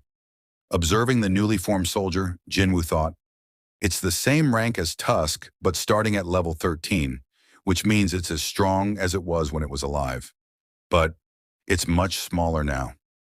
Shadows usually stay the same size or grow when I extract them. Even so, it's emitting an enormous amount of mana. I think it's about as strong as Tusk." Another notification prompted him to name his new soldier. He decided to name it Jima. As he finished, the cave began to shake. Seeing this, Jinho told Jinwoo, "We should get going." Looking at the boss's corpse, Jinwoo thought, "What do I do about this?" After a while, Tusk emerged from the gate carrying the boss's dead body on his shoulder. Reporters immediately recognized him as one of Jinwoo's summons and began taking pictures. As the rest of the squad exited the dungeon, Wu appeared completely overwhelmed by everything he had witnessed inside. Later, we see Wu sitting in the chairman's office, reporting everything he had seen in the dungeon. Listening to him, the chairman commented, "You've seen many different raids over the years, but hearing your report, I understand why even a veteran like you is overwhelmed." Wu responded, "What I witnessed wasn't a raid. It was a massacre." After Hunter Wu left, the chairman pondered everything he had just heard, thinking, hunters from Korea. No, all over the world are about to see the tides turn. The story shifts to Japan, where an unnatural phenomenon is occurring. People are staring at the sky in confusion, unsure of what's happening as they witness a gigantic red gate ominously looming above. Elsewhere, people are discussing the sudden appearance of the red gate and the alarming rise in high-level gates throughout the country. They mention that, due to the current crisis in Japan, all major guilds have been summoned for an emergency meeting to determine their next move. After losing 7 of their S-rank hunters, including Goto Ryuji, during the Jeju Island raid, they no longer have the manpower to respond effectively. As the conversation continues, the remaining S-rank members of the Draw Sword Guild are seen walking toward the conference room. Observing them, some individuals comment on how President Matsumoto of the Japanese Hunters Association is reaching his limit after the loss of Goto Ryuji. They note that since the association once held a monopoly on S-rank hunters, it's satisfying to see them struggle. They speculate that, with the few powerful hunters they have left, the guild might soon lose its position as the top guild in Japan. Sugimoto overhears their remarks, stops, and glares at them with a death stare, causing the men to back off in fear. After they leave, Minoru remarks to Sugimoto that those people weren't nearly as bold before, but now that Mr. Goto is gone, they're starting to act up again. Kane adds that there's a rumor circulating. The Black Tiger Guild and the Snow Cloud Guild are planning to merge, and the combined number of S-rank hunters in those two guilds would be 4, the same as theirs. Unfazed, Sugimoto replies that there's no need to worry. Despite having S-rank hunters, those guilds are still weak and lacking in real strength. Inside a government meeting room, a man angrily yells at the officials, demanding answers as to why the Hunters Association hasn't responded to the S-rank gate that appeared in the middle of Tokyo. He asks if they still haven't come up with a plan and expresses fear about the consequences of a dungeon break. Matsumoto Shigeo, chairman of the Japanese Hunters Association, explains that their current S-rank hunters aren't capable of handling an S-rank gate, not unless they enlist the help of national-level hunters. Another official counters, saying that asking such obvious questions is pointless. Everyone saw the terrifying power of the monsters from an S-rank gate during the Jeju Island raid, where they lost most of their top-ranked hunters, including one who was said to be on the verge of becoming a national-level hunter. He warns that attempting to clear another S-rank dungeon without national-level support could lead to similar losses. Someone suggests contacting Thomas Andre, the American national-level hunter, but it's revealed that Japan lacks the funding to hire someone of his caliber. Furthermore, due to the global increase in gates, every country is recruiting mercenary hunters for their own needs, leaving Japan with no external options. As the room grows tense, Sugimoto speaks up and mentions someone who might be willing to help, for the right price. A mysterious figure known as the barrier expert Yuri Orlov. The scene shifts to Jinwoo sitting in his car. Inside, he thinks to himself, I can't believe I'm level 101 now. At level 100, he received the key to the Kartanon Temple, and at level 101, all of his job-specific skills leveled up. I can't wait to see what happens at level 102, he thinks as he gets out of the car. He notices someone in the parking lot. It's Hunter Cha Hae-in. Upon seeing Jinwoo, she quickly turns and starts walking away. In a blink, Jinwoo appears right next to her and asks, Why did you start running when you saw me? If you were going to run, why come to my office in the first place? Flustered, Hunter Cha stumbles over her words and points toward a spot in the lot, saying her car is still parked there. Jinwoo realizes she wasn't able to take it last time because they used Shadow Exchange to teleport to the gymnasium. Hunter Cha then asks if he has time to talk. Jinwoo asks what she wants to discuss. In her mind, she recalls the photo she saw of him with Lee Joo-hee and wonders why he chose Joo-hee over her, even though she herself is an S-rank hunter. She wants to know if they're dating, but instead of voicing her feelings, she suppresses them and says, Hunter Min Byung-gu asked me to give you a message. It's about his power. That catches Jinwoo's attention, as he's been looking for answers about that as well. He stops and says, Let's continue this conversation somewhere private. They arrive at the office and Cha asks why it's so empty. Jinwoo tells her that the Vice Guild Master, Yu Jinho, stayed behind at the dungeon site. Hearing this, Cha blushes, realizing she's alone with Jinwoo. Jinwoo asks how Min Byung-gu was able to leave a message with her. She begins to explain a vision she had while unconscious on Jeju Island. She tells him she was drifting in darkness when a hand reached out and pulled her up. It was Min Byung-gu. He told her that his power was overwhelming and terrifying, something Jinwoo needed to understand. He tried to tell her about Jinwoo's true army, but disappeared before he could say more. We later see Jinwoo sitting inside a dungeon, thinking deeply about what Cha told him. True or not, he thinks, I need to discover the source of my power. That's more important than just getting stronger.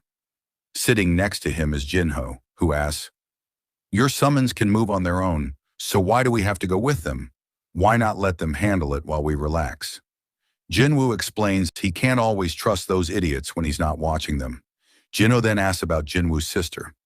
Jinwoo says she's doing well after the dungeon break at her school, but doctors recommended she rest, so he stationed his most trustworthy shadows by her side for protection. He decides to check up on her using shadow vision, a skill that lets him see through the eyes of his summons. Viewing through Baru's perspective, he sees Baru lounging and watching TV while Jinna is asleep on the couch. Jinwoo sighs and thinks, I should have known, and wonders, is that really the kind of show Baru likes? Jinwoo decides to check up on the rest of his shadows using shadow vision. First, he sees his mother shopping for groceries. Then he sees Hunter Baek Yoonho and Hunter Choi Jong-in bickering as usual. After that, he shifts his focus to Hunter Cha, only to see her in the shower. Startled, he immediately stops using the ability. Yu Jinho, sitting nearby, asks, Did you fall asleep? But Jinwoo is deep in thought, slightly embarrassed. I better apologize to her, he thinks. Maybe I should buy her lunch sometime. Meanwhile, Jinho tells him about a new issue. An S-rank gate has appeared in Shinjuku, Japan, and there are less than 3 days left before a dungeon break. The Japanese government is urgently summoning hunters from all over. Jinho asks if they contacted Jinwoo. Jinwoo replies that they did, but there's something more pressing he's considering right now. As they talk, the dungeon they're in begins to rumble, prompting them to prepare to leave. Scenes shift to Japan as we see Yuri Orlov, a national-level hunter from Russia, introducing himself to Sugimoto, a Japanese official. He boasts, "I am the greatest support-type hunter in the world." He continues mockingly, "I read the report from the Short Sword Guild. It was a good decision to evacuate the civilians. But is it true that Japan could only spare 6 S-rank hunters for this operation?" Sugimoto confirms. Due to the appearance of multiple A-rank gates across the country, each guild was forced to leave at least one S-rank hunter behind to protect their own territories. Even their guild is leaving one behind, while 3 others join the Shinjuku mission. Hearing this, Orlov scoffs. "Pathetic. How can you protect your country like this?" He then adds, "I'll hold back the gate for you, as long as you want. My fee, $3.6 billion a year, $10 million a day." Shocked, Sugimoto asks, "You're seriously charging that much?" Yuri smirks and replies, "Compared to Thomas Andre, who's asking for 36 trillion, I'm a bargain." Minoru, one of the Japanese hunters, turns to Kanzaki and asks what the drunk is saying. Kanzaki, who knows Russian, answers, "I'm not entirely sure, but I can tell it's nothing good." Yuri then says bluntly, "Are you trying to save your country or save your money?" He insults the other Japanese hunters standing nearby, prompting Minoru to step forward asking, "Did he just insult us?" Kanzaki replies, "I didn't understand the words, but the meaning was clear enough." Suddenly, they find themselves trapped inside a magical barrier, unable to move.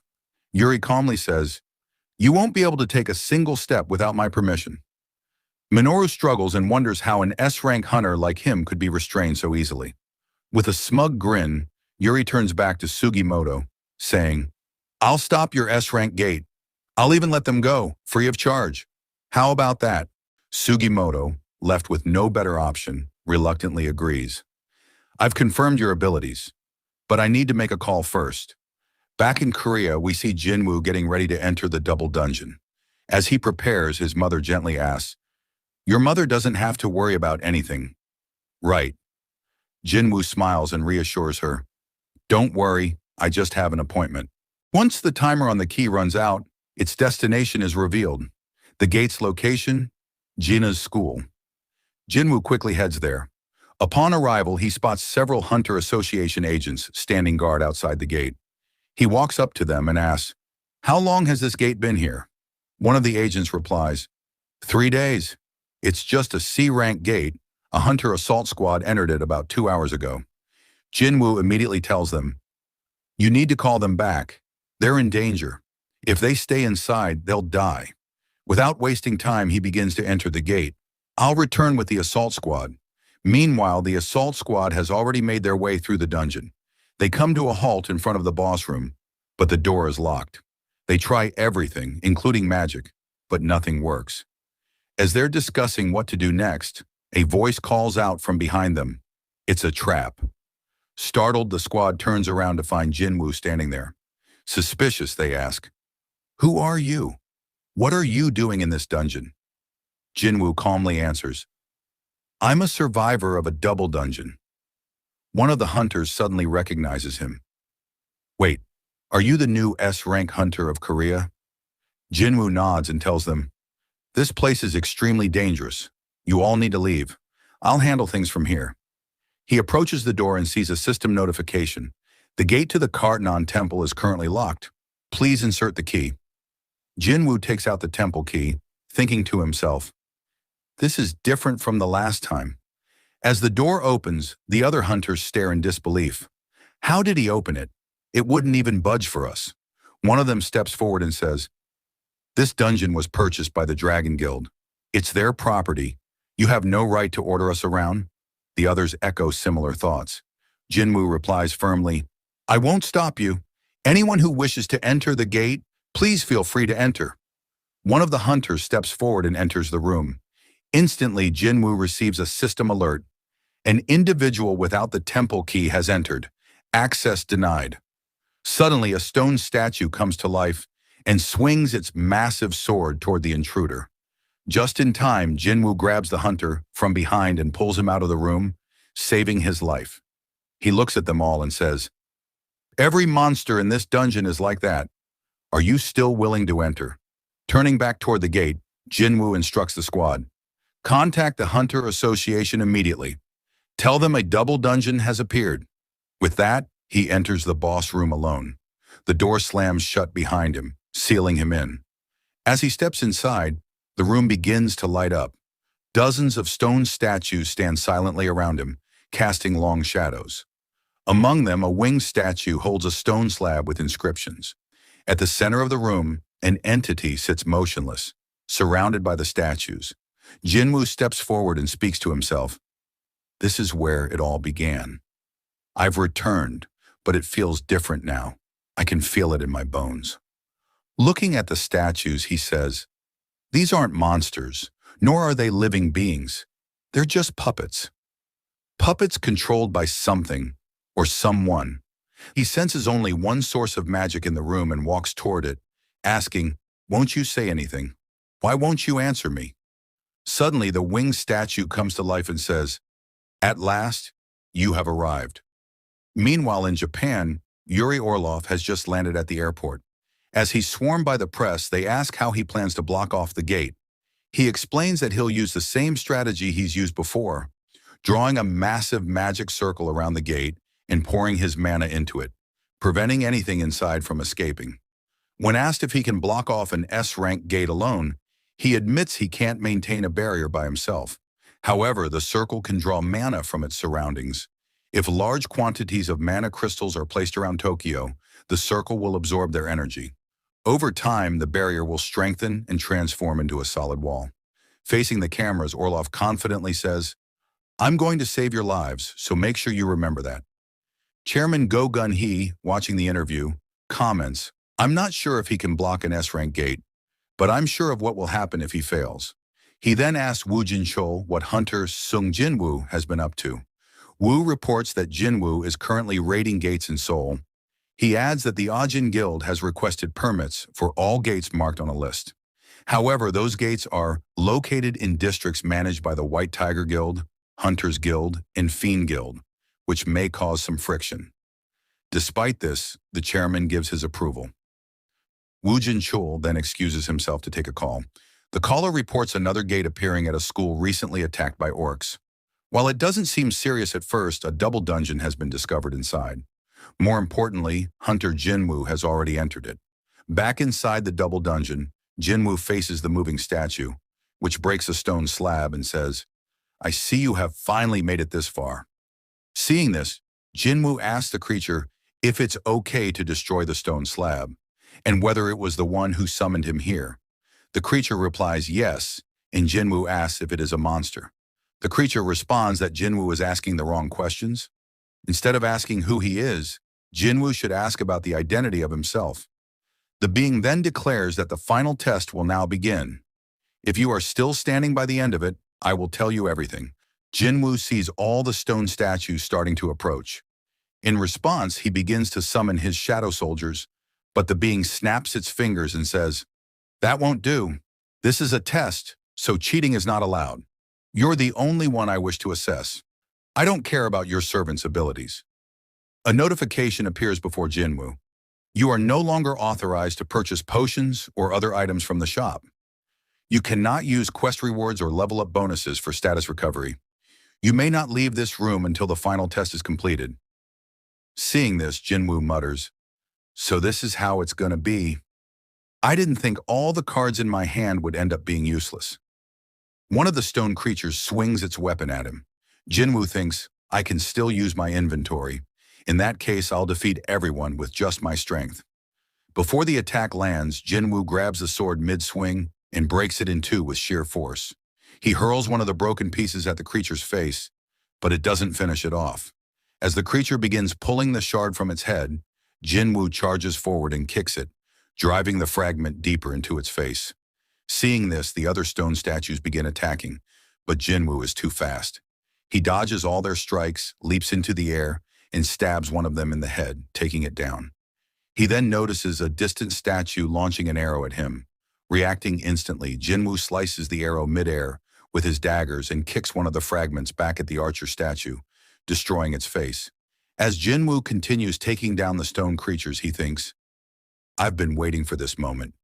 Watching from above, the creature is impressed and says, You've achieved so much with the body of a human? I am truly impressed. The creature floats in the air, observing the battle. As the fight drags on, Jinwoo reflects. These statues look like they were teleporting before, but now I can see their movements. Each one is strong, but I can do this.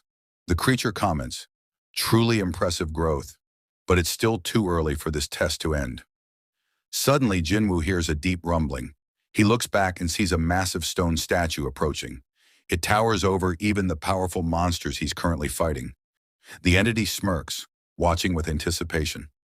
The scene shifts to the chairman's office where Go Gun-hee is in a meeting. A person hands him some documents, stating that the contract stipulates Japan will give up rights to all the essence stones on Jeju Island. The chairman of the Japanese Hunter Association, Matsumoto Shigeo, explains their reason for this unusual offer. They wish to hire Hunter Sung Jinwoo. Chairman Go responds that Jinwoo is not affiliated with the Korean Hunters Association.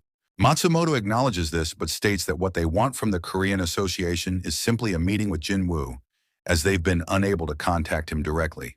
Hearing this, Go Gun-hee thinks, I can't believe they're willing to give up such a huge amount of money just for a chance to talk to him. He wonders if it's because they no longer have the power to block off the S-rank gate in Tokyo now that Goto Ryuji is dead. After pondering, Chairman Go puts the documents back on the table and says, I'd like to discuss this matter without the interpreters. Speaking in fluent Japanese, he surprises Matsumoto, who asks about it. Chairman Go explains that his father ran a small business in Japan when he was young. Once the interpreters leave, Chairman Go addresses Matsumoto directly. If this is another one of your crafty tricks, I suggest you stop now. Matsumoto is shocked and asks what he means. Chairman Go says he's aware that the Blade Guild has cut ties with Matsumoto. Matsumoto jumps up in surprise and asks how he knows. Chairman Go explains that it was obvious. He noticed the Blade Guild had rejected funding from the Japanese Hunters Association and only accepted government subsidies. The Blade Guild used to be the backbone of the association under Goto Ryuji. But now that Goto is gone, the balance of power is collapsing, and the association is struggling to maintain control. He warns Matsumoto that if the gate in Tokyo isn't sealed properly, he will bear full responsibility. Chairman Go then pulls out a recording device, revealing it belonged to Goto's team. He accuses Matsumoto of malicious intentions and says everything happening in Japan, the death of Goto, the fall of the Blade Guild, internal guild conflicts, and the human cost, will fall squarely on his shoulders. When Matsumoto asks about the device, Chairman Go reveals it's connected to Matsumoto's own receiver. He crushes it with such force that the table beneath it shatters. I'm not cold-hearted enough to let an entire country and all of Asia plunge into crisis because of one man's scheming, he says, adding, You'll have to thank Hunter Jinwoo for this one. Meanwhile, back in the double dungeon, Sung Jinwoo continues fighting the stone creatures. Despite taking out many, they keep coming.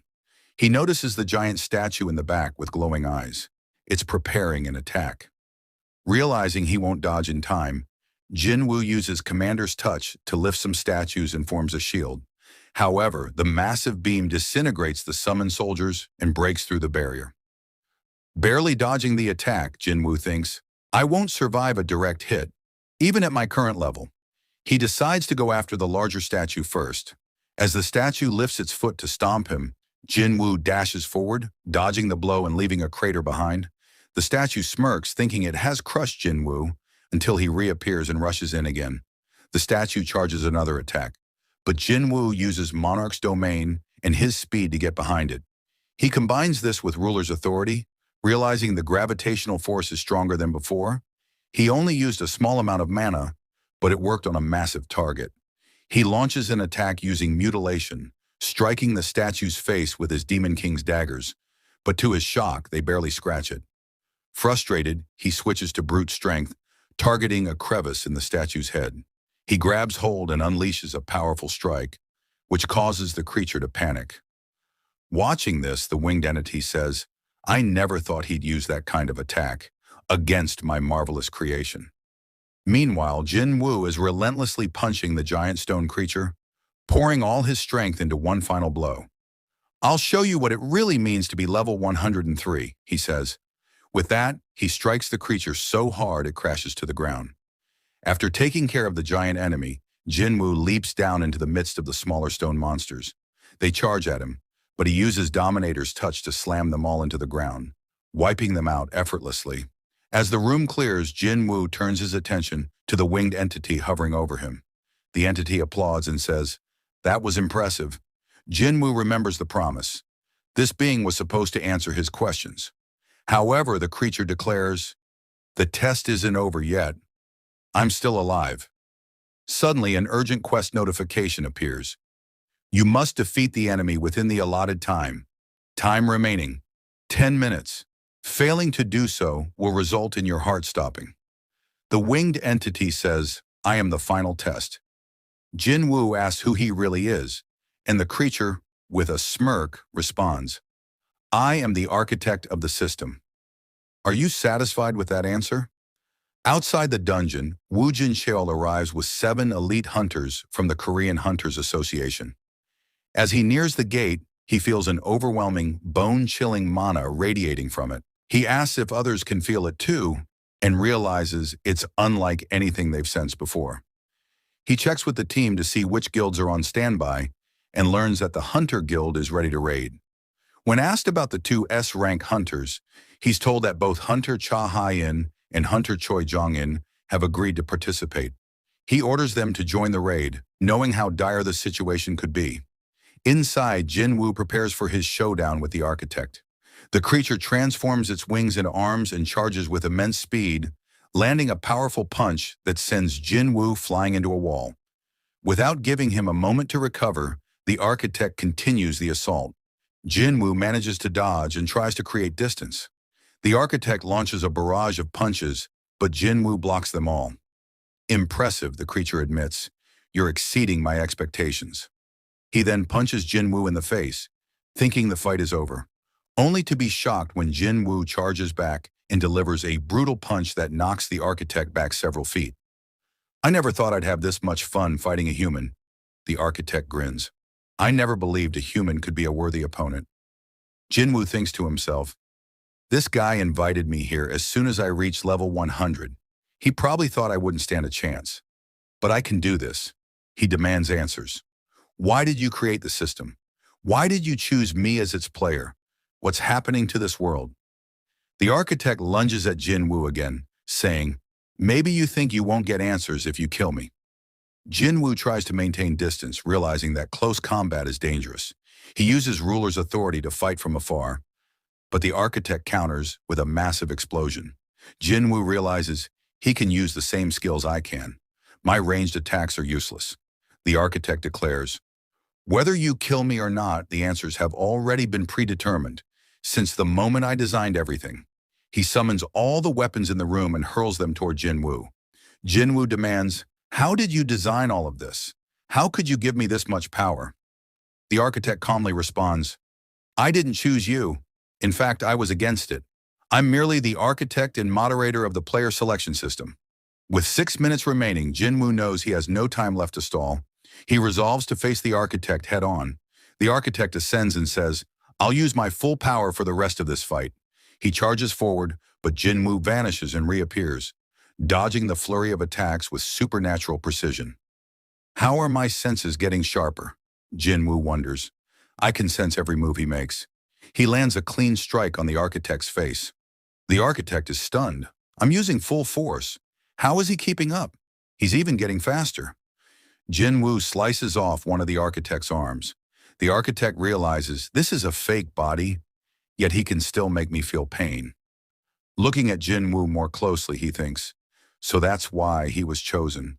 It's just a fraction, but it's in there. In rage, the architect screams, "You're just a mere human. How dare you?" and resurrects all the stone soldiers. With 3 minutes left, Jinwoo rushes into battle again. He uses ruler's authority to sweep through the revived enemies. A massive statue tries to punch him, but he dodges, closes in on the architect, and attacks with overwhelming speed, cutting off another of its arms. The architect counters, sending Jinwoo flying into a wall. Jinwoo turns and sees a familiar enemy, the same giant stone soldier who nearly killed him in their last encounter. Fueled by rage, he slams his elbow into its head, splitting it in two. Turning back to the architect, with 2 minutes remaining, he pours all his strength into one final, devastating attack. The entire room erupts in a massive explosion. As the dust settles, Jinwoo stands victorious over the fallen architect. The test is over. The architect speaks one last time. The answers lie within you. A notification appears before Jinwoo. The data stored in your memory will be retrieved. The creature tells Jinwoo that the choice is his. He hesitates for a second and decides to accept. Suddenly, the place lights up, and Jinwoo is teleported to another dimension in spirit form. Below him is an enormous army of monsters. Seeing them, Jinwoo is terrified. He notices that all the monsters are looking up toward the sky and wonders what has caught their attention. Turning around, he sees a gigantic gate looming in the sky. A purple sky and hordes of monsters. This can't be planet Earth. Looking closer, he notices the army is made up of ice elves, high orcs, goblins, giants, and many other types of monsters. He realizes that if this army were to pour through the gate onto Earth, humanity wouldn't stand a chance. Suddenly, the sky begins to shatter, and soldiers with angel-like wings begin descending. These are the Silver Soldiers, the army of heaven. Soon, an epic battle begins between the Silver Soldiers and the monster army. The air is filled with the clash of weapons and the sound of armor breaking.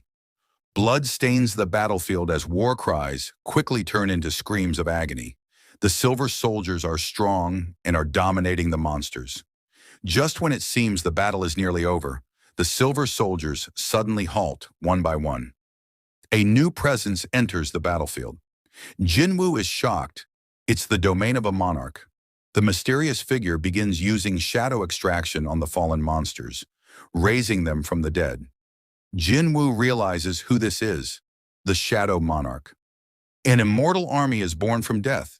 The monsters who had sacrificed their lives now rise again, their blood turning dark and dense, filled with newfound strength. Jinwoo is overwhelmed. He can summon so many shadow soldiers. I can't even compare. The revived monsters charge once again. Shadow and Silver armies become entangled in a fierce, explosive battle. The ground shakes. The Silver Soldiers should have won easily, but the tide turns with the appearance of a single being, the Shadow Monarch. The monarch cuts through the Silver army with ease, using a skill Jinwoo recognizes as Dominion's authority. The Shadow Soldiers fall and rise again endlessly, wearing down their enemies through relentless resurrection. Wherever the monarch walks, a path of destruction follows.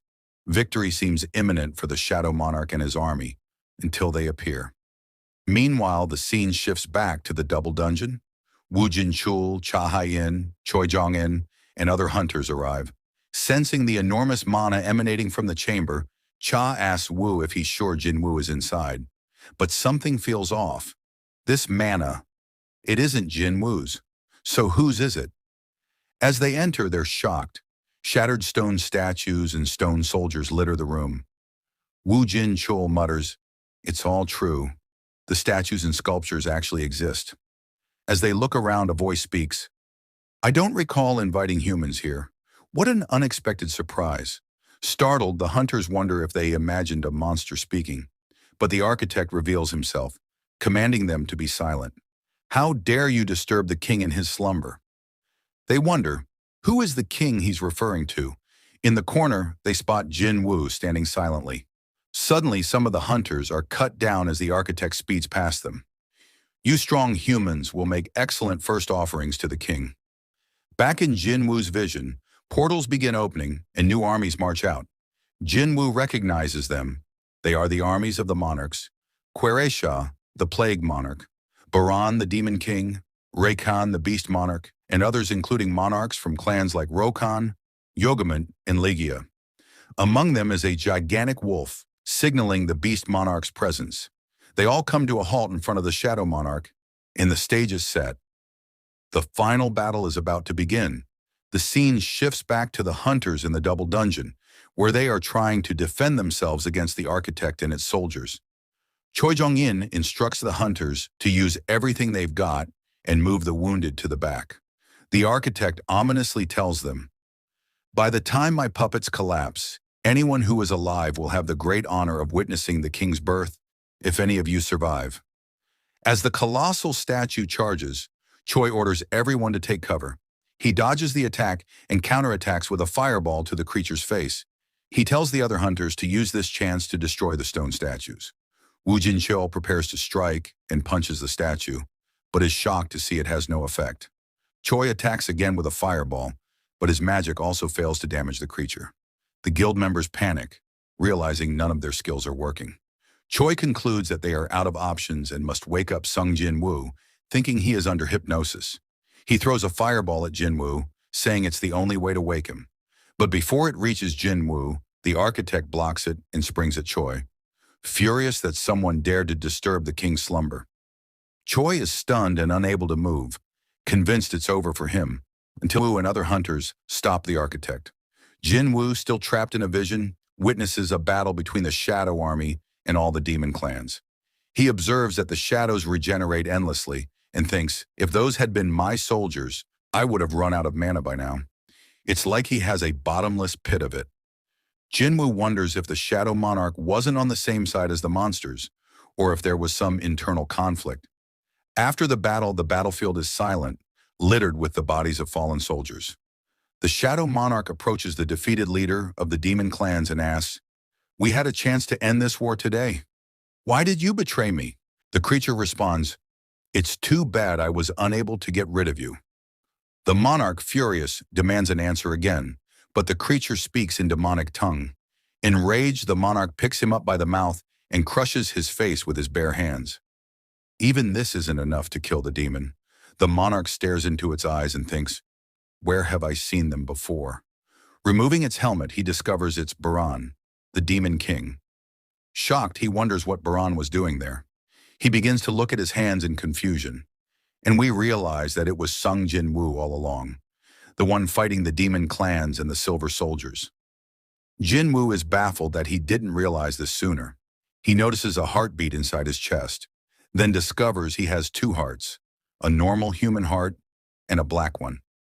Suddenly, silver soldiers start descending from the sky, and a notification appears. Playback of retrieved data has ended. Back in the double dungeon, the architect speaks to Cha Hai-in, calling her quite interesting. He asks her to push beyond his designs. She attacks with sword dance, but the architect blocks it effortlessly and counterattacks, injuring her shoulder. As she screams, the architect explains that the dungeon system predicts and responds to every outcome, and their weapons are useless against the statues. Suddenly, Choi Jong-in lands a surprise hit on the architect, giving Cha the chance to run toward Jinwoo. But as she looks back, she sees the architect behind her, ready to grab her. She dodges in time, and the architect, seeing a shadow on her shoulder, asks what her relationship is with Jinwoo. She says, "We're friends. I'm here to save him." The architect smiles and says, "Then I'll give you a chance. Today is the day one of the greatest monarchs in this world will rise. You may watch, but the rest of the humans will die." Just then, a voice responds, "Who said that?" And the architect is punched in the face by Jinwoo, shattering its mouth. As the creature falls, Jinwoo demands, "What have you done to my body?" All the hunters breathe a sigh of relief, knowing that Jinwoo is awake. As Jinwoo crushes the architect's face under his foot, the architect protests, "You're not the king. How can you control yourself, even with the black heart?" From this, Jinwoo realizes the overwhelming power is coming from the black heart. A notification appears. Mana increased by 100,000. Analyzing the architect's reaction, Jinwoo confirms this wasn't supposed to happen. The black heart wasn't meant to benefit him. All the data he retrieved hadn't given him a full answer. Jinwoo asked the architect, "You said you were against choosing me as a player? Why? What was the point of choosing someone? What were you trying to do?" In desperation, the architect screams, "Shadow Monarch, you've got us. Do you think the other monarchs will stay quiet after what you've done?" Jinwoo draws his daggers and demands an answer. Meanwhile, the hunters panic as they see all the previously inactive statues come to life. The architect warns Jinwoo that if he is killed, no one will be able to stop the dolls. Jinwoo coolly asks, "What if I kill you and take care of them myself?" The architect claims that if he dies, the system will collapse. Jinwoo smirks, saying, "There was always the possibility I could go back to being an E-rank hunter." He explains that just because the system's creator disappears doesn't mean the system will vanish. The architect attempts to access the system, but is blocked by repeated notifications.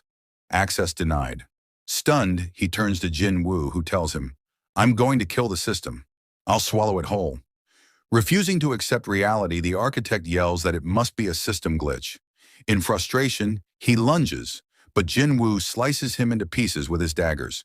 As the pieces fall, the architect delivered one final prophecy. When the pillars of fire that hold the heavens are raised, an inevitable death will approach your way. Jinwoo, with a steely glint in his eyes and a cold smirk, simply responded, "As you please." Meanwhile, the association members outside the dungeon were waiting for the hunters to return. They note that it's been an hour since the members of the Hunter Guild went in and begin to worry about what might be happening inside. Soon they see the hunters returning. Judging by their condition, they are shocked that even the elites of the Hunter Guild ended up like that. They wonder what exactly happened in the C-rank gate. Wu Jincheol approached the Bravery Guild members, asking for their help in moving the bodies of the deceased. Stunned, they quickly agreed. Behind them, Jinwoo also exits the gate, thinking to himself that the system architect is now gone, and he still doesn't have all the answers to his questions. After they all make it out, Wu Jincheol tells Jinwoo that around 20 top-ranked elite hunters have died. If this had been a dungeon break, the damage would have been unimaginable. He then asks Jinwoo how he knew there was a double dungeon inside this particular gate. Jinwoo responds that the dungeon summoned him there, explaining he received a message telling him to come. Hunter Wu asks if they can see that message, but Jinwoo says it was something only visible to him. Hearing that, Wu thinks Jinwoo isn't joking, especially since he's not someone to make up stories. Cha Hai-in arrives and checks on Jinwoo, asking how he is. Jinwoo replies that he's fine, but then suddenly collapses. Everyone panics and rushes toward him. The story shifts to Japan, where trucks loaded with mana crystals are being transported to the S-rank gate. Watching this, Hunter Yuri Orlov comments that 200,000 tons of mana crystals should be enough to power the magic circle. He creates a barrier around the gate, saying that it will now gather magic power on its own. Suddenly, Yuri senses something unusual. When asked if everything is all right, he says the barrier is perfect, but he can feel a presence nearby. He calls out to whoever it is to reveal themselves, but no one responds.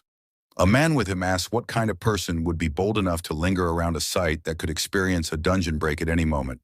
Yuri replies, "I never said it was a person." From atop a nearby building, a mysterious man observes them, commenting that Yuri has good senses. The man's name is Sung Il Hwan. He notes that everything is unfolding according to a predetermined tragedy. As the military surrounds the area, Kana asks Sugimoto why they're deploying troops, even though modern weapons are ineffective against monsters. Sugimoto explains that if Yuri fails, they'll need to stall for time so the first wave of hunters can get ready. Kana realizes the soldiers are merely sacrificial distractions.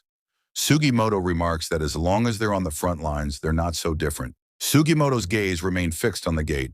He says we're merely witnessing how powerless humans are when faced with such disasters.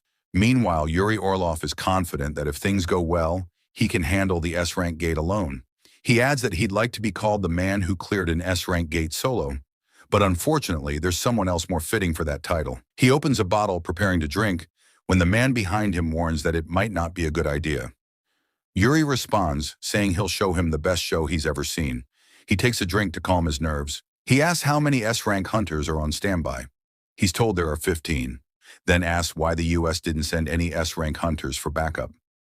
The man tells him that a new S-rank gate appeared on the east side of Maryland, and other gates also emerged in England and India. As they speak, the gate begins to break. Back in Korea, Jinwoo wakes up in a hospital. He sits up and sees Jinho, who is there to visit him. Jinwoo asks what happened, and Jinho starts crying, telling him he's been unconscious for 3 days. Jinwoo immediately asks about the S-rank gate in Japan. The scene shifts to the day the dungeon break occurred. Giants emerge from the gate, monsters that would normally be the final boss of an A-rank dungeon, and there were many of them. Yuri confidently uses his barrier, powered by mana crystals, to contain them. The monsters try to break out, but the barrier holds. Yuri smiles, thinking that monsters from mere A-rank gates can't breach it. But all of a sudden, his confidence turned into horror as he saw a gigantic monster approaching the barrier. With one swing of its weapon, the creature managed to slice through the barrier with ease. The story then shifts to the present, where Yu Jin-ho is explaining everything to Sung Jin-woo about the recent incidents that occurred while he was unconscious. At Chairman Yu Myung-han wakes up from sleep in his office. He asks his secretary how long he has been asleep. The man replies, 23 hours. They were prepared to take him to the hospital if he didn't wake up after 24 hours, just as he had instructed. The secretary hands him some documents containing information about the person who was cured of eternal slumber. He informs him that the patient is apparently Hunter Sung Jin-woo's mother. Hearing that, Yu Myung-han begins to suspect that Sung Jin-woo might possess the ability to cure eternal slumber. His secretary tells him someone is there to meet him. As the woman enters the room, she looks at his condition and asks how long he has been like this. Back in Japan, we see the aftermath of the dungeon break and how Hunter Yuri Orlov was devoured whole by one of the giants. The military tried to stop the creatures, but it was useless, as their weapons had no effect on the monsters from an S-rank gate. Witnessing the devastation, Japan's Hunter Association chairman, Matsumoto Shigeo, orders the remaining S-rank hunters to stop the giants from advancing, and all of them charge toward the monsters. They attempt to blind the giants by targeting their eyes, but the monsters were surprisingly fast and easily dodged their attacks. Hunter Kanai Takeda, in disbelief, wonders how such massive creatures could move so quickly. Meanwhile, back in Korea, Sung Jin-woo watches footage of the battle from his room. He reflects that, at this rate, just like during the Jeju Island raid, the whole of Asia could be in danger. He begins to consider leaving for Japan to deal with the dungeon break personally. But then, from behind, he hears a voice telling him not to go. It's his younger sister, Sung Jin-ah. He asks what she means, and she tells him she knows he's planning to leave. Jinwoo assures her that he's not going anywhere. He says he's been working too hard lately and just plans to rest for a while, telling her not to worry. Later, we see him sitting outside in the park. He summons Beru and asks about the condition of his sister. Beru replies that there is nothing abnormal about her behavior. Jinwoo, however, suspects she may be suffering from trauma. She had never tried to stop him from going on a raid before, except for his very first one 4 years ago. He wonders what he should do. As he's walking, a car stops in front of him. Fast forward, we see him inside the office of the Yujin Construction Guild, where CEO Yu Myung-han greets him and introduces himself.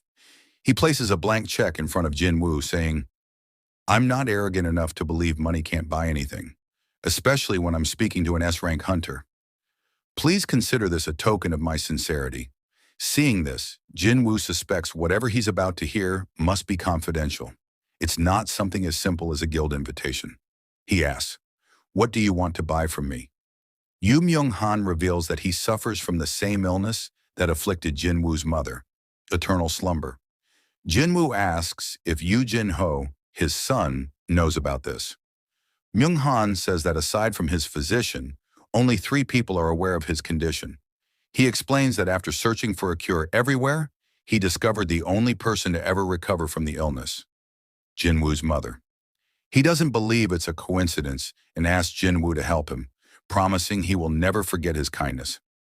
Hearing that, Jinwoo thinks about his sister, who may also need a potion to heal from her trauma.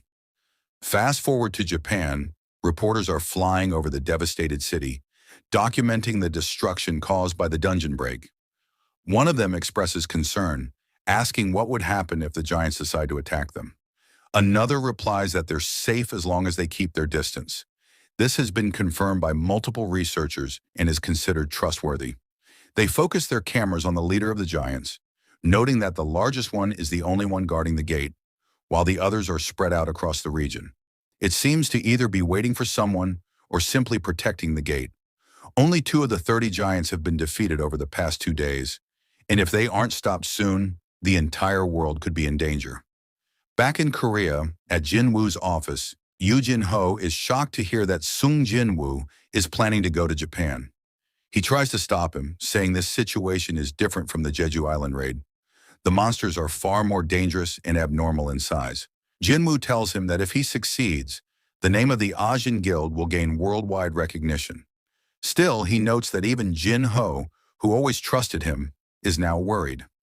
Jinho eventually agrees, on one condition: they go to Japan together. He then brings up something he's noticed: the Red Gate incident, the Jeju Island raid, and the recent double dungeon. All of them had one thing in common: Jinho wasn't involved in any of them. Jinho says the only thing he can proudly claim is staying by Jinwoo's side. It's embarrassing, he admits, but you're my only source of pride. Jinwoo smiles and says, that's not something you'd expect from a millionaire's son. Jinho tells him he trusts him, and if it's safe for Jinwoo, then it will be safe for him too. Jinwoo stands up, feigning a change of heart. I was just joking, he says.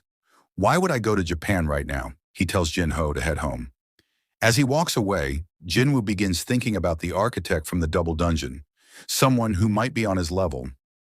That realization means there are still many beings out there stronger than him. It's a vast world after all. After arriving home, he's greeted by his mother. While eating, he asks about Jinna. His mother replies that she said she wasn't hungry. Jinwoo starts to reflect on Yoon Myung-han, Jinho's father, and how he claimed to suffer from eternal slumber. Jinwoo doesn't truly know what kind of person he is or if he's really afflicted. The remaining holy water of life is limited, so he must use it wisely. Once finished with dinner, Jinwoo tells his mother he's going out for a while. He knows there are people out there stronger than him, but as long as his growth continues, he needs to be on the battlefield to become stronger. Before leaving, he visits Jinna in her room. We need to talk, he says. Sitting beside her, he wonders where to begin. He confesses that he almost died recently. Turning to her, he sees no reaction. I'm always in dangerous situations, he explains, but this time was different. I really thought I'd die. I made it out alive, he continues, and I'm grateful for every time I come home. He pats her head and promises that this time too he'll return. He thanks her for stopping him from leaving this time. With tears in her eyes, Jinna replies, You would have left anyway. Jinwoo smiles and responds, But I'll come back. We fast forward to a press conference held by Chairman Go Gun-hee regarding the dungeon break in Japan. Jinwoo has decided to head there himself to deal with the S-rank gate. At the airport, just as Jinwoo is about to leave, he notices something. Despite his efforts to stop him, Jinho has managed to follow him.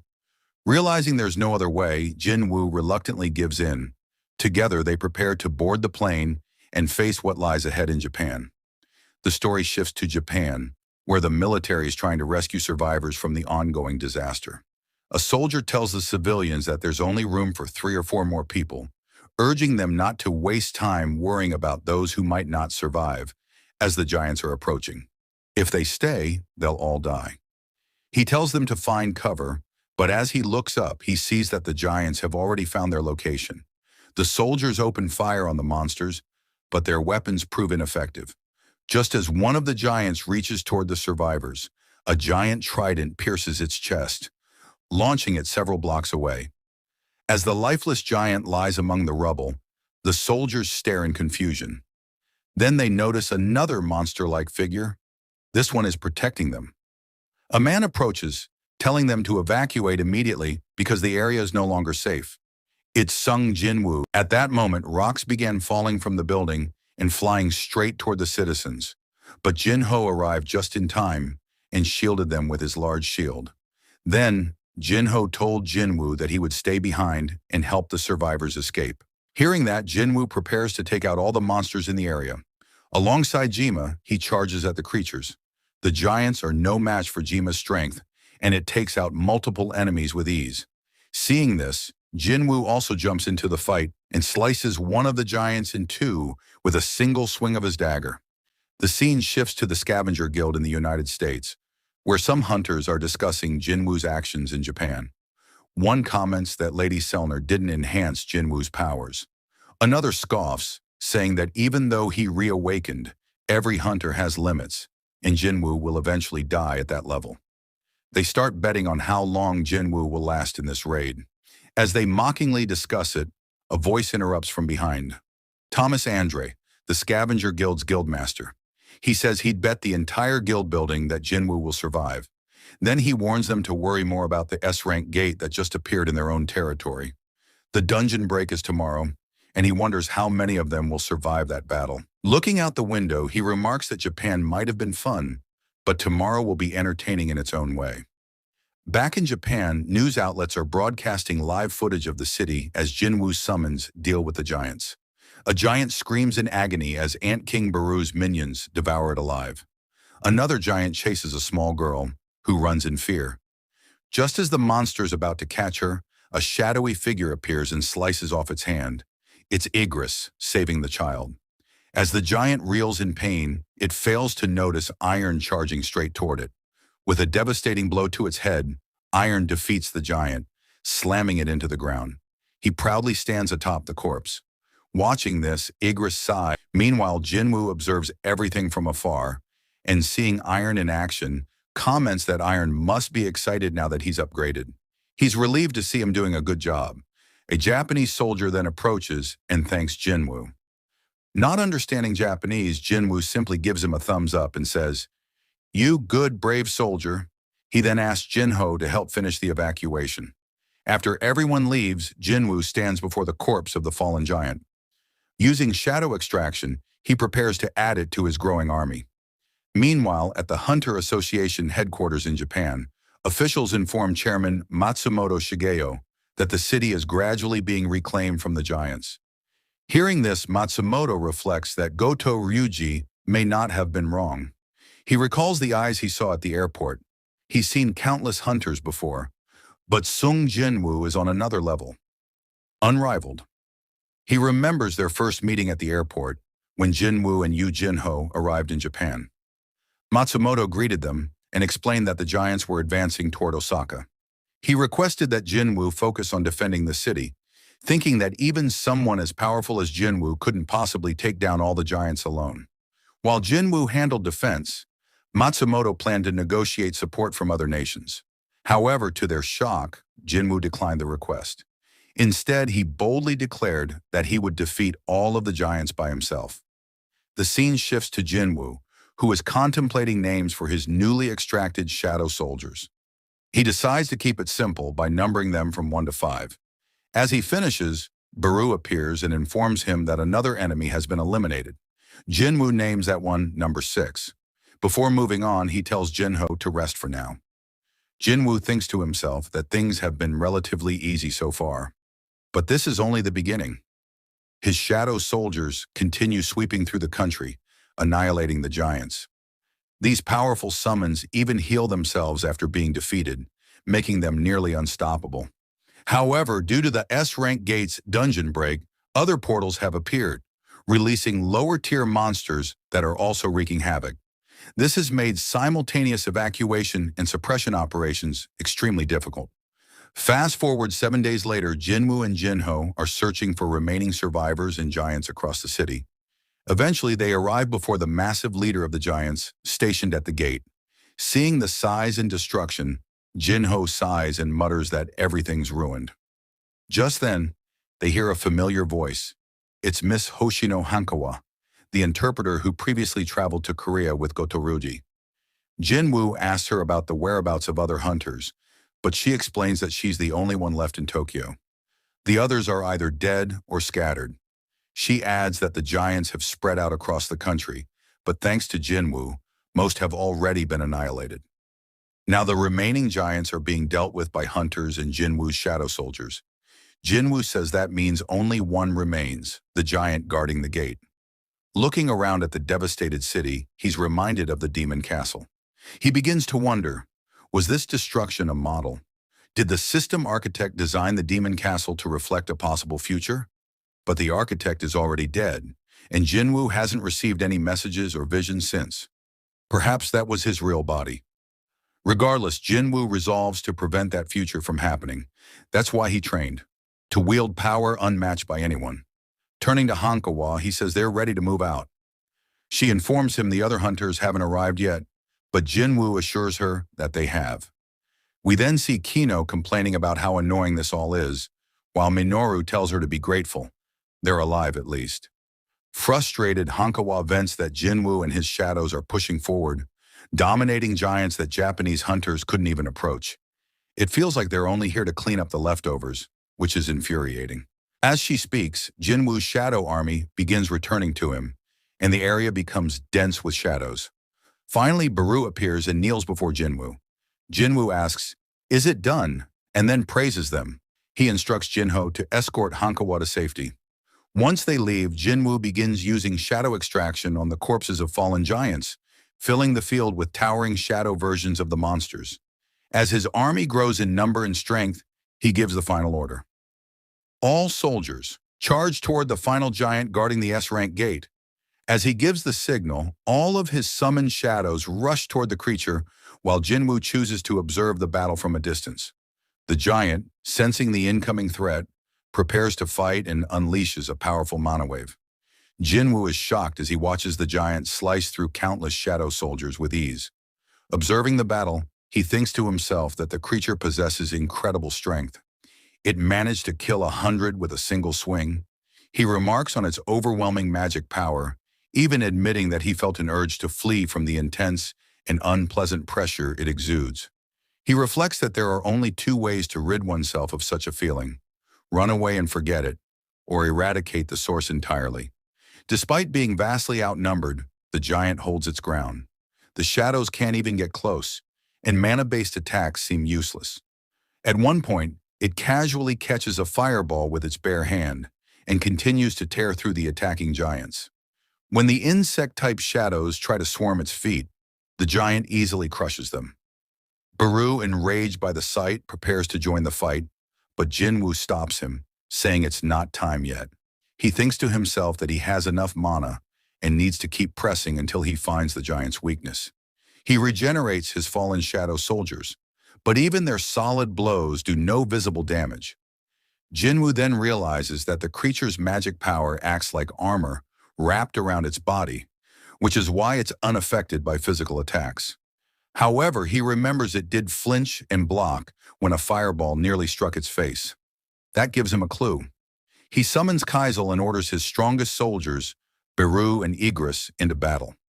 Beru uses his incredible speed to dash toward the creature's face, aiming for its eye, but the giant dodges. Meanwhile, Igris, riding Kaisel, attacks from the air with lightning magic. He fires a beam at the creature's face, but it narrowly evades the attack. Jinwoo confirms that the giant's weak spot is its face. Its mana is only protecting the lower body. The creature retaliates by striking Kaisel, forcing the wyvern out of the fight. Just as the giant seems to gain the upper hand, it notices Igris charging straight for its face. The giant blocks the attack, but that momentary distraction is enough. Jinwoo seizes the opportunity and lands a powerful blow, injuring the giant and making it scream in pain. Baru follows up with another assault, keeping the creature distracted long enough for Jinwoo to prepare his next move. He summons all his strongest daggers and, using ruler's authority, begins attacking the creature's face. From a distance, Jinho and Hanakawa watch in awe. Hanakawa remarks that this no longer looks like a battle between hunters and monsters. It's more like a clash of monsters against monsters. Back in the battle, Jinwoo uses violent slash to destroy one of the creature's eyes. As it howls in pain, he signals to Baru, who enters the creature's skull through the eye socket. Jinwoo keeps attacking from the outside while Baru ravages it from within. The giant begins to vomit blood and finally collapses to the ground. A notification appears. You have defeated the enemy. The episode ends here. Thank you so much for watching. I really appreciate it. If you're not subscribed yet, please consider subscribing. Thanks again for your support, and I'll see you next time.